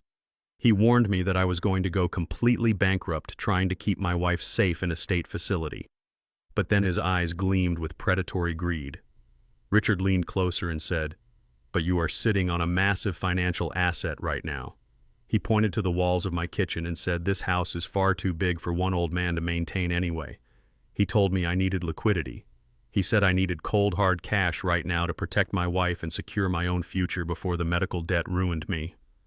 I stared at him, letting my heavy silence urge him forward. Richard reached down and lifted his thick leather briefcase onto the kitchen table. The polished brass lock snapped open with a sharp metallic click that echoed loudly in the quiet kitchen. He reached inside and pulled out a thick stack of freshly printed legal documents. Richard looked at me and lied effortlessly. He said, "Alvin, I have been working the phones all morning trying to find a solution to save you from this financial disaster." He claimed he had found a private cash buyer who was willing to purchase my house exactly as it is. He promised there would be no lengthy inspections and no waiting for commercial mortgage approvals. He pushed the papers toward me and said, "We can close the entire deal right now today." He swore it would completely save me from total financial ruin. He slid the thick contract across the oak table and handed me an expensive silver pen. I looked down at the stack of papers. My eyes slowly scanned the dense legal jargon, calculating the sheer incredible audacity of his crime. I flipped to the second page where the purchasing details were clearly outlined in bold black ink. I looked at the designated name of the buyer. The contract explicitly stated that my property was being legally transferred to an anonymous shell corporation called Apex Holdings. It was the exact same ghost company my ruthless lawyer Tyrone had completely purchased on my behalf just hours ago. Then I looked at the purchase price listed at the bottom of the third page. $500,000. They were actively trying to steal more than half the actual value of my estate in one single stroke of a silver pen so they could launder the cash and save my son from federal prison. I slowly lifted my heavy head and looked Richard dead in the eyes. I let the frantic trembling in my hands stop completely. I let my shoulders straighten just a fraction as the old construction foreman began to bleed through the facade of the broken husband. I let my voice drop to a low, incredibly steady whisper that carried no fear whatsoever. I asked him, "Are you absolutely sure this is a fair price, Richard?" I stared at the paper and asked if $500,000 was a fair price for a $1.2 million house. Richard did not flinch at my question. He did not look the least bit ashamed of his blatant robbery. He just smiled a slow, arrogant, and deeply condescending smile. He leaned across the table looking at me like I was a foolish, uneducated child who simply did not understand how the high-stakes real estate world operated. He looked at me with absolute supreme confidence and said, "I am taking no commission, Alvin." His voice dripped with fake comforting sincerity as he told me, "We are family. Trust me." I sat at the heavy oak kitchen table holding the expensive silver pen Richard had just pressed into my right hand. The metal felt cold and completely alien against my thick, calloused fingers. I had built this very table 40 years ago. I had selected the raw timber, I had sanded the rough edges until they were perfectly smooth, and I had stained the wood with my own sweat and dedication. This table was supposed to be the beating heart of our family home. It was the place where Loretta and I ate our simple meals, where we celebrated holidays, and where we proudly watched our only son do his homework. Now it had been twisted into a sacrificial altar. My own flesh and blood had gathered around this sacred piece of wood to quietly execute me and strip my entire life away. The silence in the kitchen was absolutely suffocating. It was not a peaceful quiet. It was the heavy, agonizing silence of a loaded gun waiting to go off. I could hear the faint mechanical hum of the refrigerator running in the corner. I could hear the ticking of the antique grandfather clock out in the hallway, counting down the seconds to my supposed financial ruin. But above all those normal household sounds, I could hear the forced, jagged breathing of the 4 predatory vultures circling my chair. They were all holding their collective breath, waiting for the exact moment the dark blue ink touched the crisp white paper. I kept my head bowed, letting my shoulders sag forward to maintain the perfect illusion of a shattered, defeated old man. But beneath my lowered brow, my eyes were taking in every single detail of the room with the cold, calculated precision of a seasoned predator. I looked at Chloe standing near the archway that led into the formal dining room. Her magnificent theatrical performance of the devastated weeping daughter-in-law had completely vanished. The fake tears were gone. The dramatic sobs had entirely stopped. She was now just a desperate, frantic criminal waiting for her massive payday. She was literally biting down on her expensive acrylic fingernails, gnawing at them with a nervous, frantic energy. The sharp, clicking sound of her teeth scraping against the hard plastic echoed faintly in the tense air. She was terrified that I might change my mind and ruin her grand escape plan to Dubai. I shifted my gaze slightly toward Richard and Susan. They were standing shoulder to shoulder on the opposite side of the table. Susan had abandoned her fake, comforting embrace and was now gripping the edge of the granite countertop, her knuckles turning completely white. Richard was trying to maintain his polished professional demeanor, but the facade was cracking under the immense pressure of the moment. His chest was rising and falling in quick, shallow breaths. He kept shifting his weight from one expensive leather shoe to the other, staring at the silver pen in my hand with a look of pure, unadulterated starvation. He needed me to sign that document right now so he could legally steal my house, launder the dirty money, and take his massive illegal commission before the sun went down. Then I finally let my eyes rest on my son. Darius was standing just a few feet to my left, hovering over me like a warden overseeing a death row inmate. He looked absolutely miserable. The crisp navy blue suit he had worn so proudly earlier that morning now looked like it was choking the life out of him. His expensive silk tie was pulled loose at the collar. A thick, heavy bead of sweat formed at his temple and slowly rolled down the side of his face. He quickly wiped it away with the back of his trembling hand, but another bead of sweat immediately took its place. Darius was sweating bullets because he knew exactly what was on the line. He knew that the federal audit at his law firm was looming closer with every passing hour. He knew that if I did not sign this fraudulent contract, he would not be able to replace the $400,000 he had embezzled from his clients. He was looking at my hand, praying to whatever God he still believed in that I would just sign the paper and save him from spending the next 15 years of his life rotting in a federal penitentiary. I held the heavy silver pen suspended just 1 inch above the signature line. The tip of the pen hovered directly over the dotted line on the final page of the contract. I could feel the sheer magnetic pull of their anticipation dragging me downward. They wanted it so badly they could taste it. And that was exactly why I decided to intentionally drag the seconds out into absolute eternities. I stopped. I did not move the pen downward. Instead, I slowly lifted my hand away from the paper and gently laid the silver pen down onto the smooth surface of the oak table. It made a soft metallic clink that sounded like a gunshot in the silent kitchen. The collective gasp that filled the room was truly a beautiful thing to hear. Richard actually choked on his own breath, taking a sudden frantic step forward. Chloe let out a sharp, terrified squeak, pulling her hand away from her mouth as if she had just been physically burned. Darius let out a sound that was halfway between a whimper and a groan, his entire body stiffening in pure panic. I looked up at them with wide, confused, and perfectly innocent eyes. "I am sorry," I whispered, making my voice sound incredibly weak and incredibly dry. "My throat is just so terribly parched. Walking out in that freezing snow looking for my poor Loretta has left me completely dehydrated. Could someone please get me a simple glass of tap water before I finish reading this?" The scramble that followed was one of the most pathetic displays of human desperation I have ever witnessed in my entire life.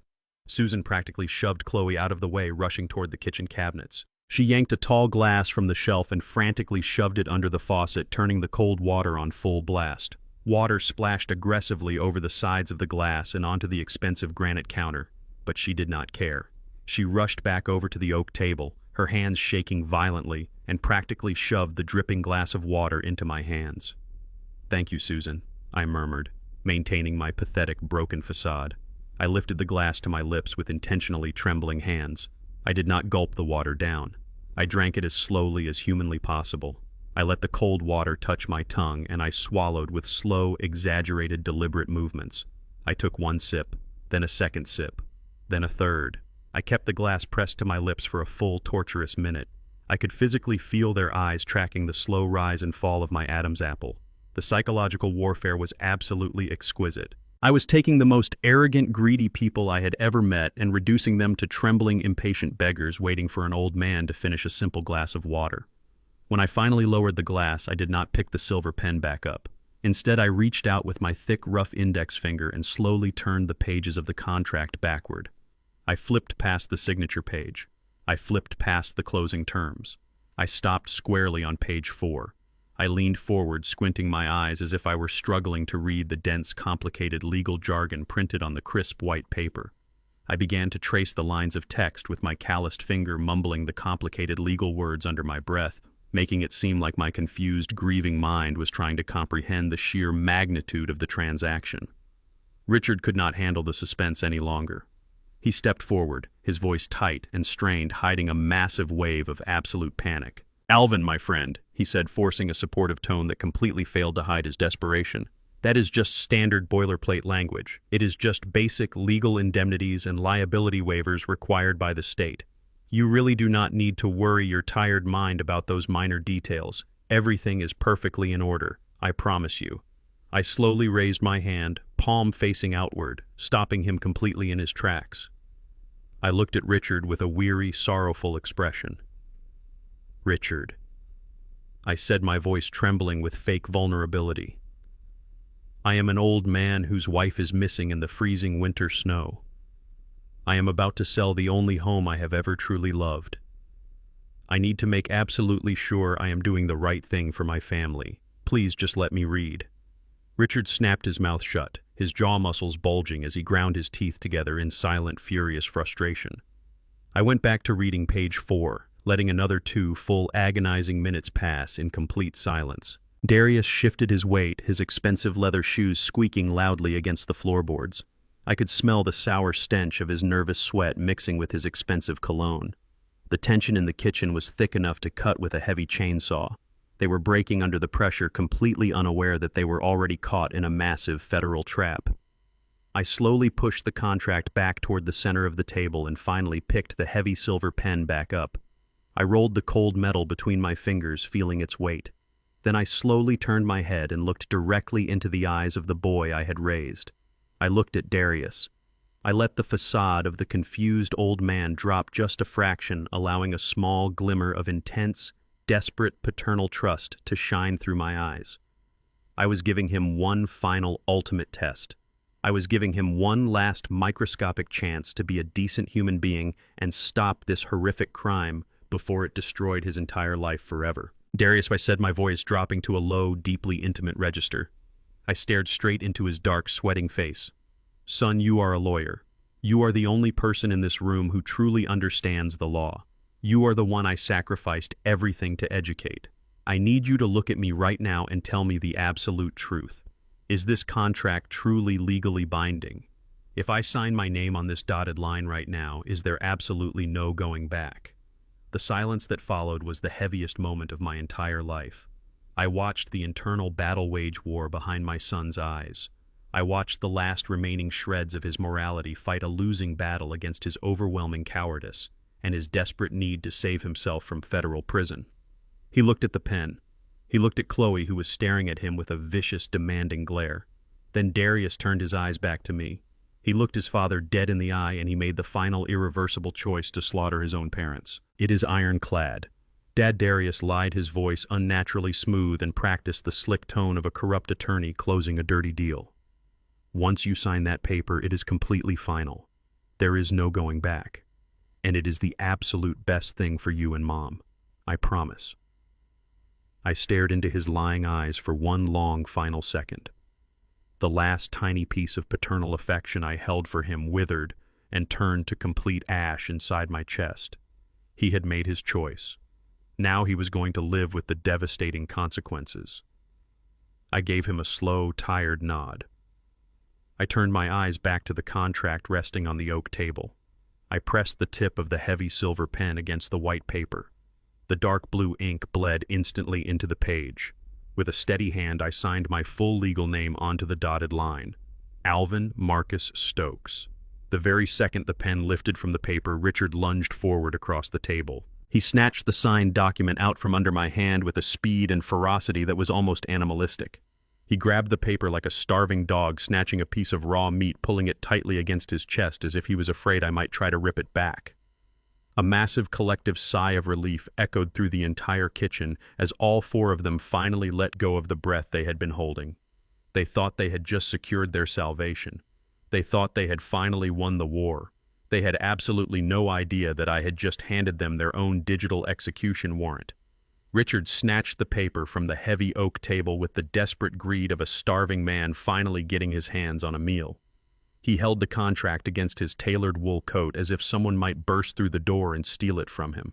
The agonizing tension in the kitchen completely evaporated and was instantly replaced by a sickening wave of victorious relief. Susan let out a long, dramatic sigh and placed her hand flat on the granite countertop, completely dropping her act of the concerned, grieving friend.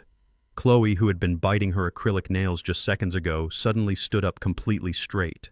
The fake tears that had been streaming down her face stopped instantly. She wiped her cheeks with the back of her hand and offered Darius a look of pure, unadulterated triumph. She had won.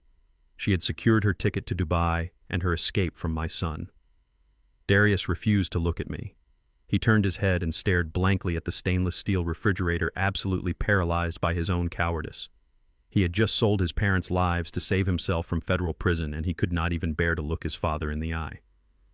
Richard placed his heavy leather briefcase on a nearby chair and pulled a sleek black smartphone from his coat pocket. He looked down at me with a smile so incredibly arrogant and condescending that it made my blood boil. It was the smile of a man who truly believed he had just legally robbed a foolish old blue-collar worker blind. He tapped the screen of his phone, navigating to his banking application. He was about to initiate the wire transfer from his ghost company Apex Holdings directly into the trap I had built for him. I sat completely still at the table, watching his manicured fingers move across the screen. I kept my breathing slow and measured. The old broken man routine had served its purpose perfectly, but its time was rapidly coming to an end. Richard put the phone to his ear and waited for his banking contact to answer. He looked around my kitchen, admiring the expensive finishes and the solid craftsmanship as if he already owned the place. He spoke into the phone with a crisp, authoritative voice. "Yes, this is Richard," he said, his tone dripping with self-importance. "I have the signed contract right here in my hand. The property transfer is fully executed and legally binding. Go ahead and authorize the immediate release of the $500,000. Yes, release it in full right now." He paused, listening to the voice on the other end of the line. A wide, satisfied grin spread across his face. "Excellent," he said. "Send the confirmation receipt to my secure email." He lowered the phone and ended the call, slipping the device back into his expensive wool coat. Richard turned his attention back to me. He leaned against the edge of the kitchen island, crossing his arms over his chest. He looked at me with a fake, sympathetic expression that made me want to crush his throat. "Alvin, my friend," he said, his voice smooth and entirely patronizing. "The transaction is completely finished. The money will be in your account in exactly 5 minutes. You have absolutely nothing to worry about anymore. You can take that money and find a nice quiet place for Loretta. You did the right thing today, Alvin. You protected your family." I stared at his smug, smiling face. I felt the heavy weight of the past 3 days lift entirely off my 75-year-old shoulders. I did not have to pretend to be weak anymore. I did not have to tremble or fake my tears or beg them for patience. The contract was signed. The wire transfer was initiated. The concrete had been poured directly over their feet, and it was already rock hard. I took a deep, slow breath, filling my lungs with the warm air of my own home. I slowly pushed my chair back from the heavy oak table. The wooden legs scraped loudly against the hardwood floor. I did not struggle to stand up. I did not hunch my back or let my hands shake. I placed my thick, calloused palms flat on the table and pushed myself up to my full, imposing height. I am a large man forged by 40 years of hauling steel and pouring concrete in the brutal Detroit winters. When I stand up straight, I cast a very long, heavy shadow. I rolled my shoulders back, feeling the familiar crack of my joints settling into place. The posture of the terrified victim completely vanished, leaving only the ruthless construction foreman standing in the center of the kitchen. Richard noticed the shift immediately. His smug smile faltered just a fraction. Susan took a tiny, uncertain step backward, bumping into the granite counter. Chloe stopped smiling entirely, her eyes narrowing in sudden confusion. Darius finally turned his head to look at me, and all the remaining color instantly drained from his face. I looked down at Richard, keeping my voice incredibly low and perfectly steady. It was the voice of a man who holds absolute, unquestionable power. I asked him a very simple question. "Which account, Richard?" Richard blinked, his brow furrowing in confusion. He tried to maintain his arrogant posture, but his voice wavered slightly. "What do you mean, Alvin? The money is going directly into your primary checking account, just like we discussed." I took one slow, deliberate step toward him. I did not raise my voice. I did not yell. I spoke with the cold, mechanical precision of a swinging axe. I asked him again, "Which account, Richard? Are you talking about the offshore holding account in the Cayman Islands? Or are you talking about the client escrow account that my son Darius drained yesterday to pay off his massive cryptocurrency embezzlement?" The entire room froze instantly. The silence that slammed into the kitchen was absolute and completely terrifying. It was as if all the oxygen had been violently sucked right out of the house. Richard stared at me, his mouth opening and closing silently like a suffocating fish. All the color washed out of his face, leaving his skin a sickly pale gray. His hands began to tremble so violently that he dropped his expensive black smartphone. It hit the hardwood floor with a sharp plastic crack, but he did not even look down. Susan let out a strangled, gasping sound, clutching her chest as if she were having a sudden heart attack. Chloe stumbled backward, her back hitting the stainless steel refrigerator with a loud thud. Her eyes were completely wild, darting from me to Darius in absolute sheer panic. Darius looked like a man who had just been shot in the stomach. He staggered, leaning heavily against the archway, his breathing ragged and incredibly shallow. He opened his mouth to speak, to deny it, to spin another slick legal lie, but no words came out. He knew it was entirely over. He knew his father knew absolutely everything. I did not give them a single second to recover. I did not let them formulate a defense or try to negotiate their way out of the trap. I reached deep into the pocket of my heavy winter coat and pulled out my own mobile phone. I did not look at the screen. I knew exactly where the button was. I held the phone up so they could all see it clearly. I looked directly into my son's terrified, lying eyes. I pressed the central command button on my surveillance application. Out in the formal living room, my massive 75-inch flat-screen television roared to life. I had wired the audio output directly into my high-end surround sound speakers. The volume was set to absolute maximum. The sudden booming noise echoed through the entire house, making all four of them jump out of their skin.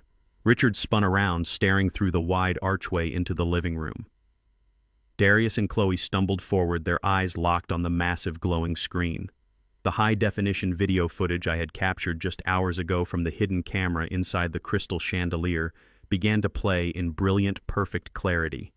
The camera angle looked straight down onto my custom leather sofa. The video showed Darius, Chloe, Richard, and Susan sitting in my house, completely relaxed and entirely victorious. It showed Richard holding my expensive crystal tumbler, swirling my $500 single malt scotch. The digital audio was flawless, capturing every single vicious, arrogant word they had spoken. Richard's recorded voice boomed through the high-quality speakers, echoing off the walls of the kitchen. "Are you absolutely sure the old lady is secure out there?" Richard asked, his digital voice dripping with cold calculation. "We cannot afford any mistakes or any sudden noise. The buyer for this house wants to close by Friday." Then Chloe's sharp, grating laugh blasted through the surround sound system. "Oh, please, Darius knows exactly what is at stake here. Besides, Loretta was practically losing her mind anyway. We just sped up the inevitable process. She is probably sitting in that freezing garage right now, forgetting her own name." Susan let out a loud, horrifying scream, covering her ears as she listened to her own voice echo through my home, telling them how this house was far too large for people of my background. Richard stumbled backward away from the television, his chest heaving, his eyes wide with an unimaginable, paralyzing terror. He looked back at me, his entire body shaking violently. Darius fell to his knees right there on the hardwood floor of the kitchen. He wrapped his arms around his stomach, rocking back and forth as the undeniable proof of his absolute betrayal played loudly for the entire world to hear. The trap had not just snapped shut, it had completely crushed their bones to dust. I stood tall in the center of my kitchen, looking down at the people who had tried to bury me and my wife. The first massive domino had finally fallen, and it was going to bring their entire pathetic universe crashing down into absolute ruin. The massive television screen in my living room continued to broadcast the damning video. The high-definition speakers blasted every single treacherous word they had spoken the night before. I watched the four of them completely unravel right in front of my eyes. The facade of the broken, grieving old man that I had carefully maintained for the past 3 hours completely washed away. I stood at the head of the heavy oak kitchen table and let my true posture take over. I pulled my shoulders back and stood up to my full, imposing height. I am a man who spent 40 years managing massive construction sites in Detroit, commanding crews of tough, hardened men. When I stand tall, I carry the weight and the authority of a man who builds skyscrapers from the dirt up. I looked down at the pathetic criminals cowering in my home, and I let my eyes turn as cold and hard as solid concrete. Richard was hyperventilating, his chest heaving under his expensive tailored wool coat. He stared at the television screen and then slowly turned his head to look at me. The realization that he had been completely outplayed was actively destroying his mind. He looked at my face, and he finally saw the truth. He saw that I was not a foolish, uneducated blue-collar worker. He saw the predator who had just locked the cage door behind him. The sudden, absolute terror in his eyes was the most satisfying thing I had witnessed in my entire 75 years of life. Susan was still clutching her chest, backing away toward the hallway, her designer heels slipping clumsily on the hardwood floor. She could not breathe. She was gasping for air, shaking her head back and forth as if she could somehow magically erase the video playing in the next room. Chloe was frozen against the stainless steel refrigerator, her face completely pale, her mouth hanging open in silent shock. The master manipulator had finally run out of lies to tell. Darius was still on his knees on the kitchen floor, covering his face with his trembling hands, unable to look at the screen, unable to look at the man who gave him life. He was a broken, pathetic coward, realizing that his entire career and his freedom were completely gone. Richard suddenly snapped out of his paralyzing shock. His pure survival instinct kicked in, overriding whatever tiny shred of rational thought he had left. He looked down at the heavy oak table where the real estate contract was still resting. The contract that he thought was his golden ticket to $500,000 of laundered cash. The contract bearing my freshly signed signature. In his absolute blind panic, he thought that if he could just destroy the physical document, he could somehow reverse the transaction and save himself from federal prison. Richard lunged forward across the table, his expensive leather shoes scraping violently against the floorboards. He grabbed the thick stack of legal papers with both hands. His manicured fingers gripped the crisp white pages, and he began to tear them apart with absolute frantic desperation. He ripped the title page in half, pulling the thick paper with all his might. The sound of tearing paper echoed sharply over the audio playing from the television. He tore the pages again and again, his breathing ragged and loud, his face twisted into an ugly mask of pure animalistic panic. He crumpled the shredded pieces of the contract in his shaking hands, dropping the torn confetti onto the kitchen floor as if destroying the physical paper would magically erase the crimes he had just committed. I did not try to stop him. I did not reach across the table to grab the documents. I just stood there and watched him completely destroy the paperwork. A deep rumbling sound began to build low in my chest. It rose up through my throat and spilled out into the tense air of the kitchen. I began to laugh. It was a dark, heavy, booming laugh that carried decades of hard labor and absolute authority. The sound of my laughter seemed to terrify them even more than the video playing in the living room.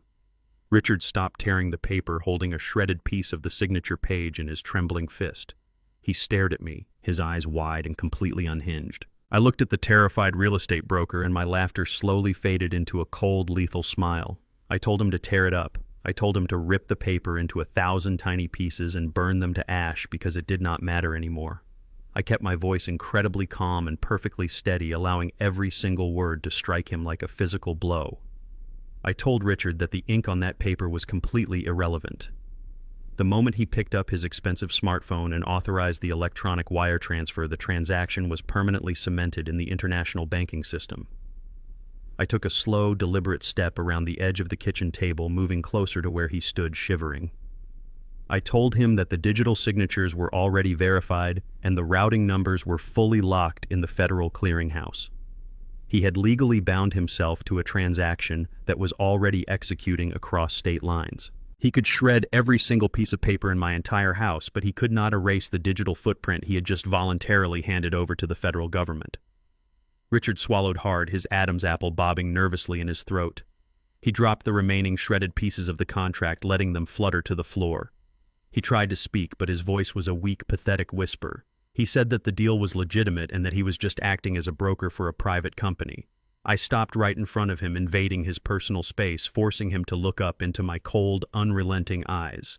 I asked him a very simple question. I asked him if he ever bothered to actually check who owned the shell company he was using to launder my money. I asked him if he ever bothered to look up the corporate registration for Apex Holdings. The blood completely drained from Richard's face, leaving his skin the color of dirty chalk. He stared at me, his mind desperately trying to connect the pieces of the massive puzzle I had built around him. He had assumed Apex Holdings was a safe, anonymous ghost corporation perfectly designed to hide stolen real estate assets. He had been so blinded by his own greed and his arrogant belief that he was smarter than an old black construction worker, that he never once did his due diligence. He just assumed he was dealing with another shady investor willing to look the other way. He never imagined that the old man he was trying to rob was the architect of the very company he was selling the house to. Before Richard could even formulate a response, a massive booming sound echoed from the front of the house. It was not a polite knock. It was the violent, destructive sound of a heavy leather boot kicking my solid oak front door completely open. The door slammed backward, hitting the interior hallway wall with a loud, resounding crash that shook the picture frames. Chloe let out a sharp, terrified scream, covering her ears. Darius scrambled backward across the kitchen floor, trying to get away from the noise. Heavy, confident footsteps marched down the hallway. The sound was rhythmic and absolute. Into the kitchen walked Tyrone, my fierce and entirely ruthless corporate attorney. Tyrone was dressed in an impeccable, custom-tailored charcoal gray suit, his dark eyes scanning the room with the cold, calculating precision of a lethal predator. He carried himself with the intense, intimidating energy of a man who grew up on the hardest streets of Detroit and then conquered the highest levels of corporate law. He held a massive, thick stack of legal documents and federal injunctions tightly in his right hand. He looked at the trembling, pathetic criminals cowering in my kitchen, and he smiled a sharp, dangerous smile. Tyrone did not ask for permission to speak. He completely dominated the room the moment he stepped over the threshold. He walked directly up to the kitchen island and slammed the heavy stack of federal documents down onto the granite surface. The loud smack made Susan jump and let out a quiet whimper. Tyrone looked directly at Richard, his dark eyes burning with absolute contempt for the man who had tried to steal from the only father figure he had ever known. Tyrone spoke in a loud, booming voice that completely overpowered the television playing in the background. He announced to the entire room that Alvin Stokes is the sole registered owner and primary shareholder of Apex Holdings. The words hit Richard like a physical shockwave. He stumbled backward, his knees buckling slightly under the crushing weight of the revelation. Tyrone continued, his voice relentless and sharp as broken glass. He pointed a long, steady finger directly at Richard's pale, sweating face. Tyrone told Richard that by authorizing that wire transfer and executing the fraudulent real estate contract, he had just crossed multiple federal lines. Tyrone listed the charges with brutal efficiency. He said, "Richard, you just committed massive real estate fraud, wire fraud, and international money laundering across state lines. You attempted to use a forged financial proxy to steal a $1.2 million estate and filter the funds through an offshore holding account." Tyrone picked up the top document from the stack and shoved it directly into Richard's trembling chest. Tyrone leaned in close and delivered the absolute final, devastating blow. He told Richard that the entire transaction, the audio recordings, the wire routing numbers, and the forged documents had already been submitted. He said the FBI has the paperwork right now and they are actively tracking your accounts. The utter destruction of Richard's arrogant world was finally complete. The man who had walked into my house demanding that I sign away my entire life was now standing in a pile of shredded paper, completely ruined. He knew that federal wire fraud carried mandatory minimum sentences. He knew that the FBI did not negotiate with amateur money launderers. His expensive suits, his country club memberships, his entire life of fake superiority was completely gone. I stood next to Tyrone, looking at the complete devastation we had just unleashed upon my enemies. The broken old man was completely dead. The ghost in the walls had stepped out into the light and delivered a final, fatal strike. I looked at my son Darius, still cowering on the floor, and I knew the real punishment was only just beginning. The trap had closed, the bones were broken, and there was absolutely no escape for any of them. The absolute terror in the room was a heavy, suffocating presence you could almost feel against your skin. Tyrone had just delivered the final death blow to their grand criminal illusion, and the impact was catastrophic. When the words federal wire fraud and FBI echoed off the kitchen walls, the last remaining thread of Chloe's composure completely snapped in half. She was a master manipulator who had spent months orchestrating a flawless theatrical performance, but she was fundamentally a coward when faced with actual severe consequences. She looked at her parents, Richard and Susan, who were frozen in absolute stunned silence, and then she looked at my son Darius, still cowering on the hardwood floor.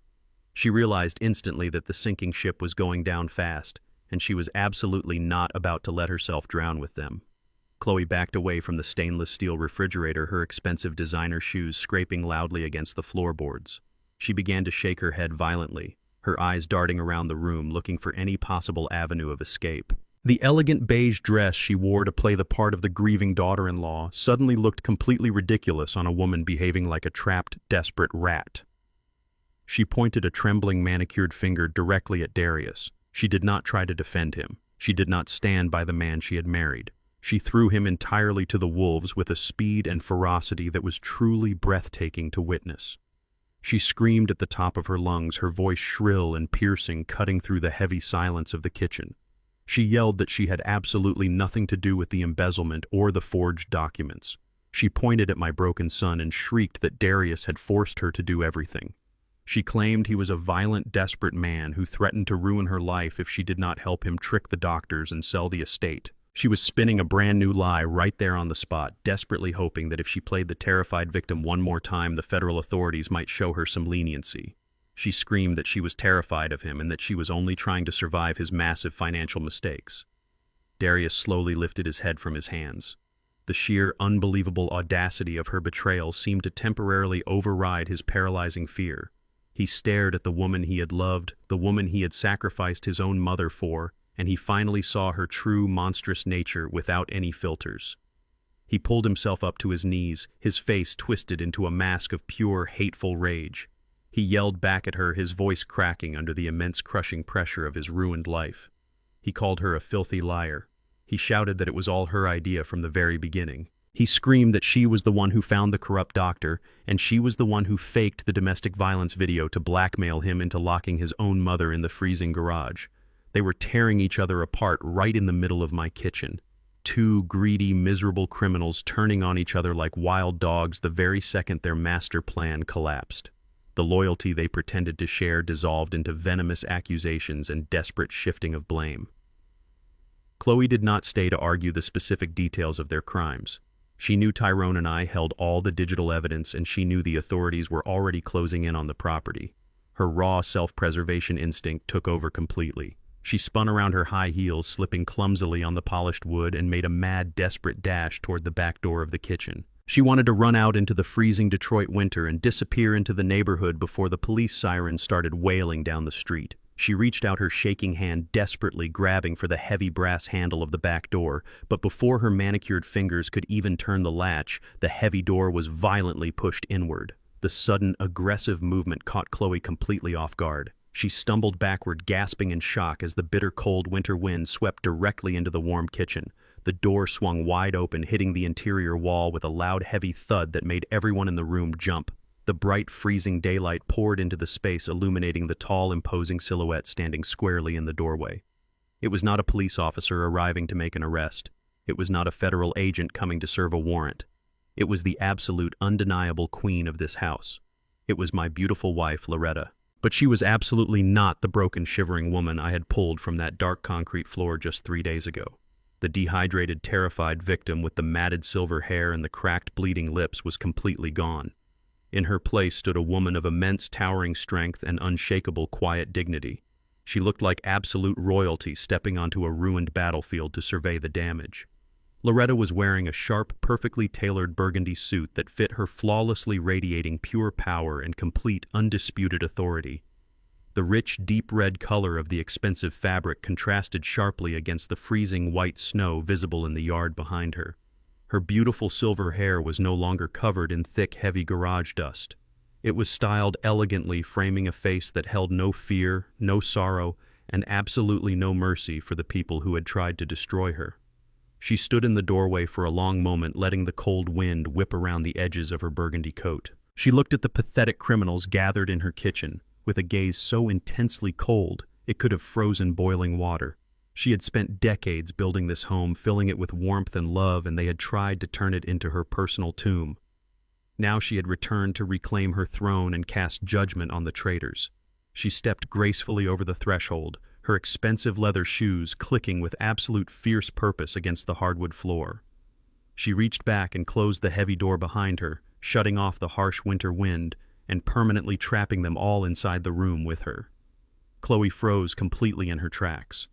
The blood vanished entirely from her face, leaving her skin looking like a pale, lifeless ghost. She backed away slowly, her hands trembling uncontrollably, her mouth opening and closing as she tried to find a single coherent word to say. She had genuinely believed Loretta was either still locked in the freezing garage, losing her mind, or wandering aimlessly through the snow, completely consumed by severe dementia. Seeing my wife standing there looking healthier and infinitely more powerful than ever before completely shattered Chloe's fragile remaining reality. She realized in that exact moment that the dementia story was completely dead. The psychiatric hold was a ridiculous fantasy. The woman she had tried to erase from existence was standing right in front of her, holding all the power in the room. Loretta did not look at Richard or Susan, who were cowering near the island. She did not even look at our pathetic son Darius, who was still kneeling on the floor staring up at his mother in absolute horrified disbelief. Loretta's dark, piercing eyes were locked entirely on Chloe. She walked slowly and deliberately across the kitchen floor. Every single step she took was measured and rhythmic, carrying the immense heavy weight of a mother who had endured the ultimate, unforgivable betrayal. The entire room held its breath. Tyrone stepped back, crossing his arms over his tailored suit, watching the incredible scene unfold with silent, deep respect. I stood near the kitchen table, feeling a massive surge of pride and fierce love for the incredible, unbreakable woman I had married 50 years ago. Chloe backed up frantically until her narrow shoulders hit the wall near the pantry door. She had nowhere else to run and nowhere left to hide. She raised her trembling hands defensively, her palms facing outward as if she could somehow physically block the approaching storm. She started to stammer, her voice high-pitched and incredibly weak, losing all of its previous arrogant confidence. She whispered, "Loretta, please, you have to understand, I did not want to do it. Darius made me do it. Please, Loretta, you have to believe me, I never wanted to hurt you." It was the most pathetic display of groveling cowardice I had ever seen. The woman who had proudly and intentionally smashed her own face into a granite counter to frame us was now begging for mercy like a frightened, helpless child. Loretta did not say a single word to acknowledge her ridiculous, desperate lies. She stepped right up to Chloe, invading her personal space, projecting an aura of absolute, undeniable dominance. Loretta raised her right hand, the exact same hand that had been severely bruised and bleeding from beating relentlessly against the heavy steel garage door. She pulled her arm back, gathering years of strength and days of righteous fury into one single fluid motion. She delivered a devastating open-handed slap directly across Chloe's pale cheek. The sound of the violent impact was incredibly loud, echoing sharply like a fired gunshot through the high ceilings of the house. The sheer physical force of the blow snapped Chloe's head forcefully to the side, sending her stumbling sideways along the pantry wall. Chloe gasped loudly, clutching her bright red, stinging cheek as her eyes welled up with real tears of sudden, shocking physical pain. She looked at Loretta in pure, unfiltered terror, completely stunned by the sheer physical power of the older woman. Loretta did not step back or look away. She stood tall, her posture absolutely flawless, her dark eyes burning with a cold, righteous fury that consumed all the oxygen in the room. She looked down at the trembling daughter-in-law who had tried to steal her entire life and erase her existence. Loretta spoke, her voice incredibly smooth, perfectly calm, and far colder than the bitter Detroit winter raging outside the windows. "That," Loretta said coldly, "is for the 3 days I had to drink water from a dirty garden hose." The sharp sound of Loretta's slap echoed through the high ceilings of our home, and then the room fell into a heavy, suffocating silence. Chloe slid down the pantry wall, clutching her bright red cheek, completely paralyzed by the sheer power of my wife. Loretta stood over her, looking like a queen who had just executed a traitor. But my attention was no longer on the pathetic daughter-in-law who had tried to steal our lives. I turned my eyes toward the center of the kitchen floor where my only son was slowly falling apart. Darius looked at his mother standing there in her tailored burgundy suit, and the absolute reality of his massive failure finally crushed the last remaining breath out of his lungs. His knees buckled entirely. He dropped to the hardwood floor, tearing the expensive fabric of his tailored navy blue trousers. He did not look like a highly educated corporate attorney anymore. He looked like a terrified, helpless little boy who had just been caught committing a horrific, unforgivable crime. He crawled across the polished wood, closing the distance between us, and wrapped his trembling arms around my legs. He buried his sweating face into the heavy fabric of my winter coat and began to sob uncontrollably. It was not a quiet, dignified cry. It was a loud, ugly, gut-wrenching wail of absolute pure panic. He cried out to me, begging for mercy. "Dad, please," he gasped, his voice choking on his own tears. "Dad, please, you have to understand. I was going to jail. I had no other choice. I needed the money to replace what I stole from the firm. If I did not get that cash by Friday, they were going to audit the escrow accounts and send me to a federal penitentiary." I stood completely still, letting him cling to my legs like a drowning man grasping at a life raft. I did not reach down to comfort him. I did not place a reassuring hand on his head the way a father naturally would. My hands remained firmly at my sides, clenched into tight, heavy fists. I looked down at the top of his head and felt a cold, desolate emptiness wash over my heart. I spent 40 years inhaling toxic concrete dust, working double shifts in the brutal, freezing Detroit winters, just so this boy would never have to experience true desperation. I destroyed my own knees and my own back so he could walk into an Ivy League law school and build a respectable, honorable life. I gave him the entire world, and his response was to lock the mother who birthed him inside a freezing, dark concrete box just to save his own skin. He was trying to justify attempted murder and kidnapping because he was afraid of facing the legal consequences of his own massive financial crimes. I reached into the deep inside pocket of my coat and pulled out the thick stack of papers I had printed from his laptop and from Chloe's hidden burner phone. I looked down at him, my voice completely devoid of any paternal warmth or affection. I told him to let go of me and stand up. Darius slowly lifted his head, his face covered in sweat and tears, his eyes wide with desperate pleading terror. He released my coat and clumsily pushed himself backward, resting on his knees, staring up at me like a condemned prisoner waiting for the executioner to drop the axe. I held the stack of papers in my right hand and I threw them violently down onto the hardwood floor right between his trembling hands. The crisp white pages scattered across the wood, sliding right up to his expensive leather shoes. I told him to look at the papers.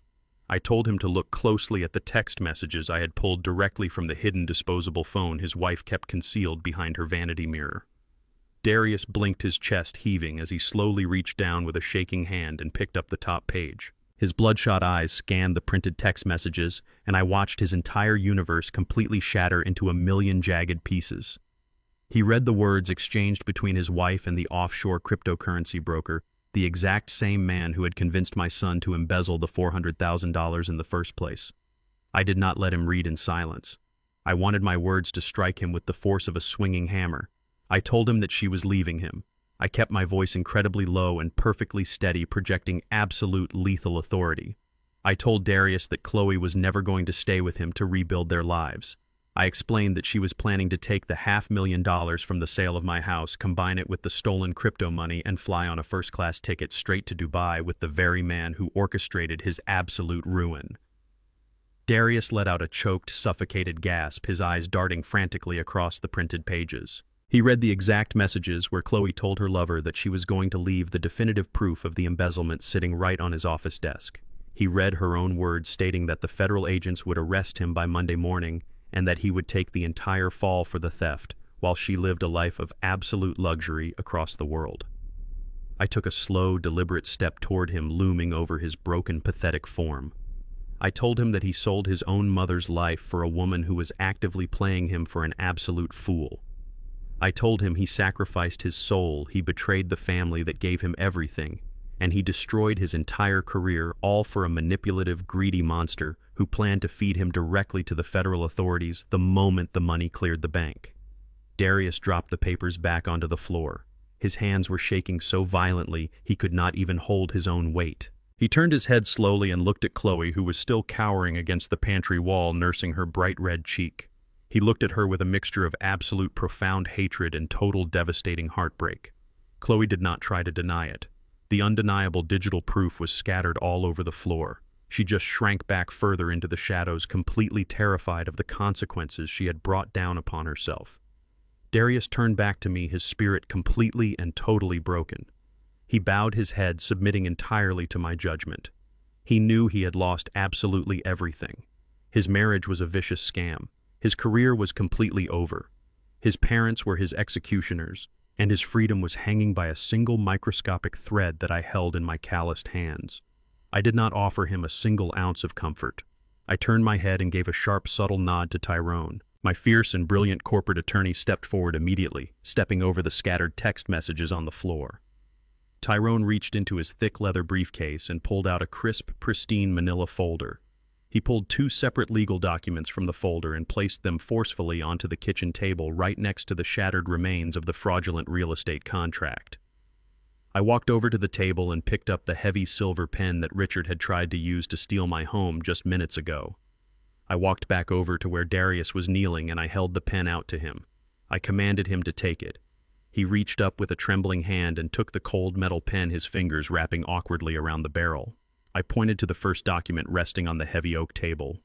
I told him that the first paper was a completely drawn-up divorce decree severing every single legal and financial tie between him and the woman cowering against the wall. I told him he was going to sign it right now and leave her with absolutely nothing but the clothes on her back and the massive credit card debt I had engineered into their accounts.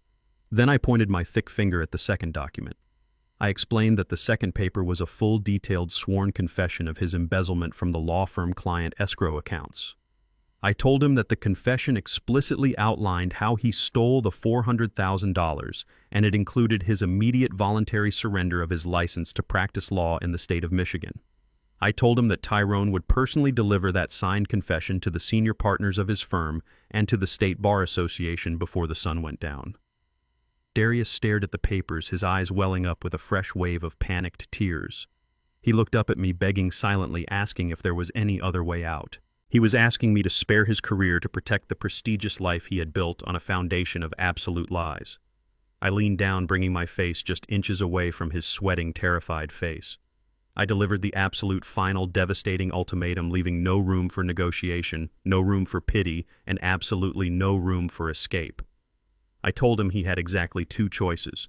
He could sign the divorce decree, he could sign the full confession, and he could voluntarily surrender his law license today.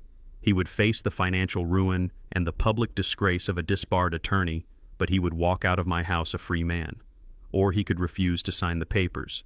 And if he refused, I would take the high-definition video footage of his mother locked inside that freezing, soundproof garage and hand it directly to the Detroit Police Department, along with the audio recordings of him plotting to place her under a fraudulent psychiatric hold. I made the consequences incredibly clear. I told him if he chose not to sign, he would not just be going away for a white-collar financial crime. I told him he would be prosecuted to the absolute fullest extent of the law for elder abuse, for kidnapping, and for the attempted murder of his own mother.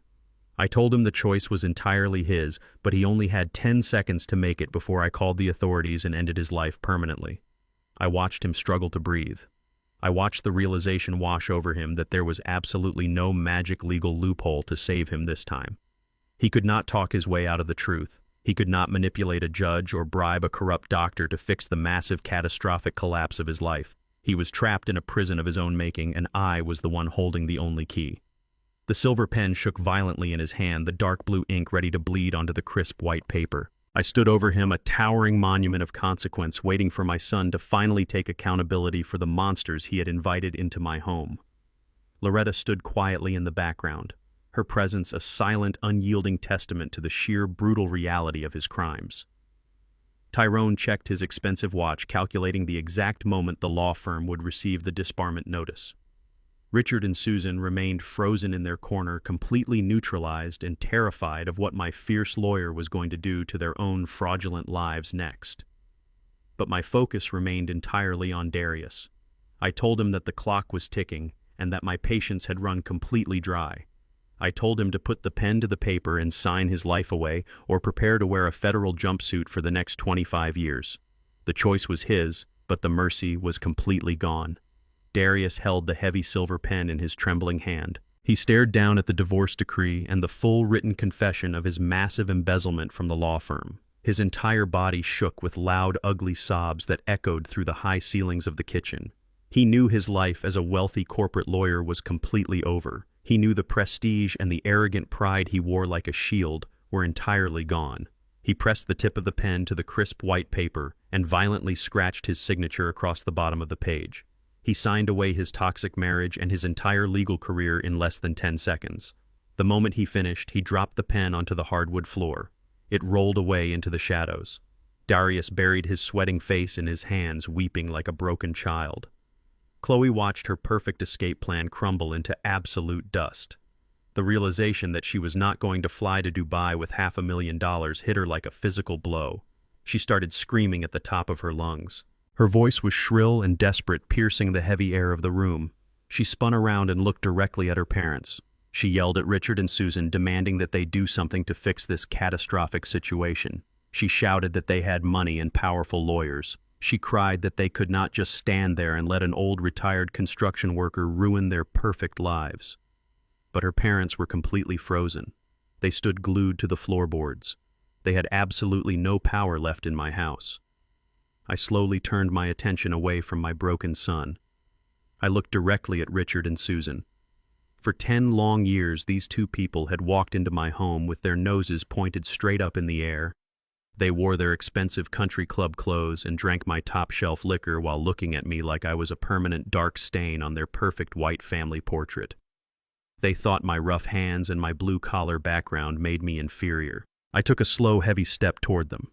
I told them that they really thought they could walk into a black man house, smile directly in his face, and rob him completely blind. I kept my voice low and steady, letting the heavy timbre of my tone vibrate through the kitchen walls. I told them they thought they were so much smarter than me simply because I wore work boots and poured concrete for a living while they played golf and moved invisible money around on computer screens. They assumed my wealth was just dumb luck and that I was too ignorant to understand high-level corporate finance. I told Richard he was an absolute fool. I told him he let his own blinding arrogance hide the fact that I built my entire empire from the dirt up by outsmarting predators much more dangerous than a soft suburban real estate broker. I told them that surviving the brutal streets of Detroit required a level of intelligence and ruthless calculation that their privileged minds could never even begin to comprehend. Richard tried to take a step back, but his legs were shaking far too badly. He opened his mouth to defend himself, to spin another slick lie, but absolutely no words came out of his throat. Tyrone walked up and stood right beside me. My brilliant corporate lawyer pulled a sleek digital tablet from his thick leather briefcase. He tapped the glowing screen a few times, pulling up the secure federal banking ledgers. Tyrone then shoved the tablet directly into Richard's chest, forcing the terrified man to grab it with his trembling hands. Tyrone told Richard to look very closely at the banking screen. Richard looked down at the glowing tablet and his eyes widened in absolute sheer horror. I explained to him exactly what he was looking at. I told him that I knew all about the $200,000 he and Darius wired out of my retirement fund early this morning. I told him he thought he was sending stolen money to an anonymous offshore account in the Cayman Islands to cover up the missing escrow funds. He thought he had committed the perfect, untraceable digital crime. But I told him we intercepted the transaction from the inside of the banking matrix before the sun even came up. I explained that Tyrone used his executive legal clearance to legally reclassify the entire wire transfer. I told Richard that he did not steal my money. He just voluntarily signed for a highly toxic commercial loan. Susan let out a loud, choking gasp and grabbed her husband's arm, her designer fingernails digging into his expensive wool coat. Richard stared at the digital ledger on the tablet, completely unable to comprehend the massive financial trap I had built for him. I told him that every single dollar they pulled from my account was now legally bound to them as a non-dischargeable personal debt. I told him the penalty interest rate on that specific loan was locked in at 25% accumulating daily. Richard started to hyperventilate. He stuttered, saying that this was completely illegal and that he never signed a commercial loan agreement. Tyrone smiled a cold, ruthless smile and corrected him immediately. Tyrone explained that because Richard used the forged financial proxy documents to authorize the wire transfer, he had unwittingly provided his own digital footprint as a sworn guarantee of the debt. The very documents he used to steal from me were now ironclad legal confessions of his massive financial liability. He had forged my signature, but he had used his own corporate routing numbers, confirming his absolute participation in the transaction. I took one final step forward, invading his personal space, completely forcing him to look up into my unrelenting gaze. I looked him dead in the eyes and delivered the ultimate killing blow. I told Richard that he owed me $200,000 plus 25% interest effective immediately. I told him that the absolute best part of the trap was the collateral he unknowingly provided to secure the loan.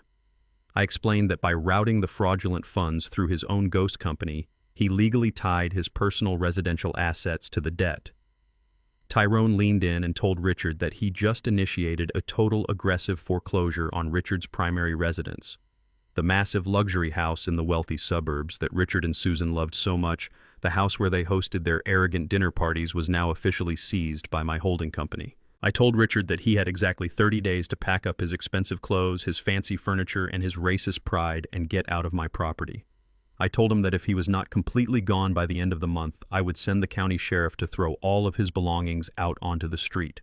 The absolute shock of losing everything in a single devastating moment was far too much for Richard's fragile heart to handle. He let out a strange, terrifying wheezing sound. His hands flew up to clutch his chest, and the digital tablet clattered loudly to the hardwood floor. His face turned a terrible shade of pale purple as the air refused to enter his lungs. He suffered a massive, severe panic attack right there in the middle of my kitchen. His knees buckled completely under his own weight, and he collapsed backward, falling heavily into one of my solid oak dining chairs. The chair groaned under the sudden impact. Susan screamed in pure terror and dropped to her knees beside him, fanning his sweating face and begging him to breathe. Chloe stood frozen in the corner, completely paralyzed, watching her wealthy, arrogant parents get utterly destroyed by the man they used to openly mock. The ghost in the walls had not just broken their bones. I had taken their home, their money, their pride, and their entire future, and I had left them with absolutely nothing but the crushing weight of their own monumental failure. 6 months have passed since the day I locked the doors of my kitchen and dismantled the lives of the people who tried to bury me. The brutal Detroit winter has finally melted away, giving way to a humid, sweltering summer. The dust has completely settled. The legal storm that my lawyer Tyrone unleashed upon them swept through their arrogant lives like an absolute hurricane, leaving nothing but shattered pieces in its wake. I did not just stop them from stealing my estate. I made sure they experienced the exact kind of crushing poverty and desperation they were so willing to inflict upon my wife and me. Let us start with Chloe, the master manipulator who thought she could use her fake tears to steal my money and fly away to Dubai. When the federal authorities froze the offshore accounts, her secret cryptocurrency lover realized the money was completely gone. He did not stick around to comfort her. He abandoned her at the airport, taking whatever clean cash he had left and vanishing completely into the wind. Because she was legally married to my son, when the massive financial penalties and the toxic commercial loans crashed down upon them, the court split the catastrophic debt right down the middle. Chloe is no longer wearing designer dresses or getting expensive manicures. She is currently living in a dilapidated, rusted trailer park on the absolute furthest edge of the city limits. I drove past it once just to see it with my own eyes. The place smells like cheap cigarettes and rotting garbage. I watched her carrying a plastic basket of cheap laundry across a muddy gravel lot. She was looking over her shoulder with the terrified, paranoid eyes of a woman who knows she is buried under a mountain of debt she can never possibly repay. Her grand escape plan turned into a permanent, miserable prison. Then there are Richard and Susan, the proud, wealthy folks who look down their noses at my rough hands and my blue-collar blood. When Tyrone initiated the foreclosure on their primary residence, they tried to fight it in court.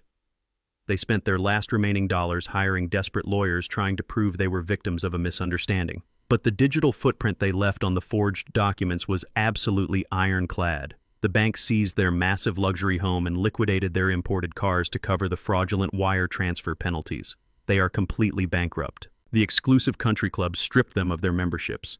Their wealthy friends entirely abandoned them, treating them like a contagious disease. They are now living in a cramped, cheap rental apartment on the bad side of town.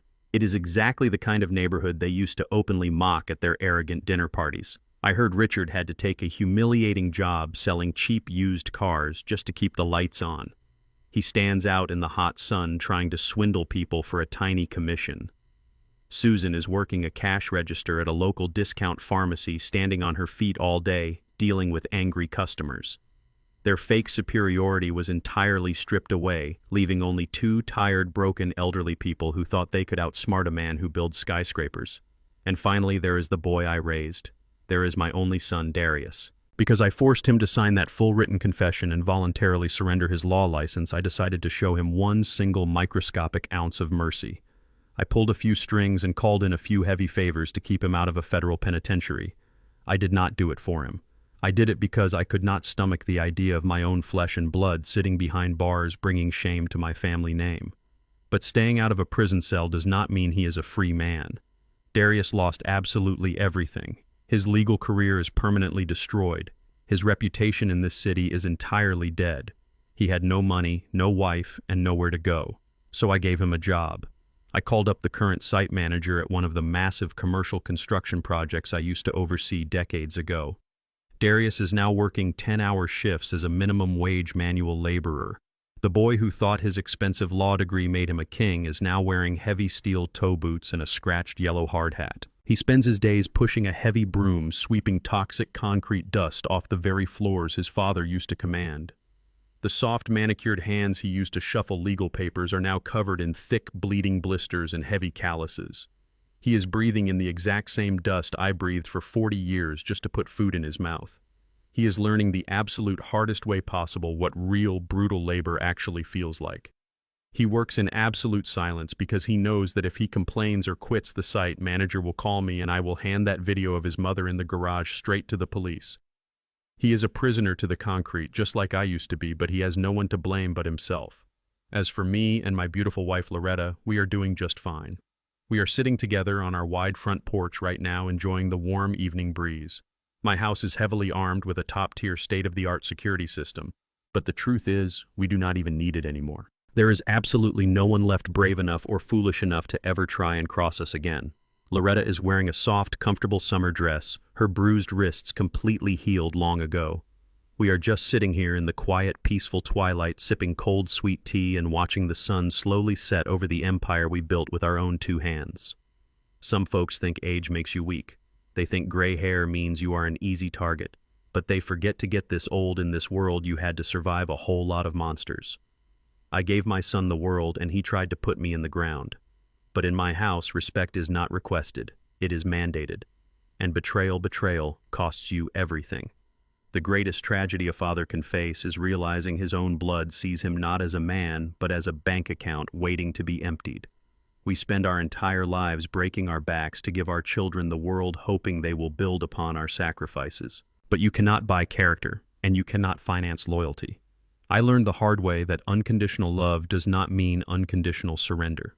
True family is built on a foundation of absolute respect, not just shared DNA. If someone shows you they are willing to destroy you for $1, you must believe them, and you must protect what is yours at all costs. If you believe that respect must be earned and betrayal should never go unpunished, let me know your thoughts in the comments below, and do not forget to subscribe for more stories of absolute justice.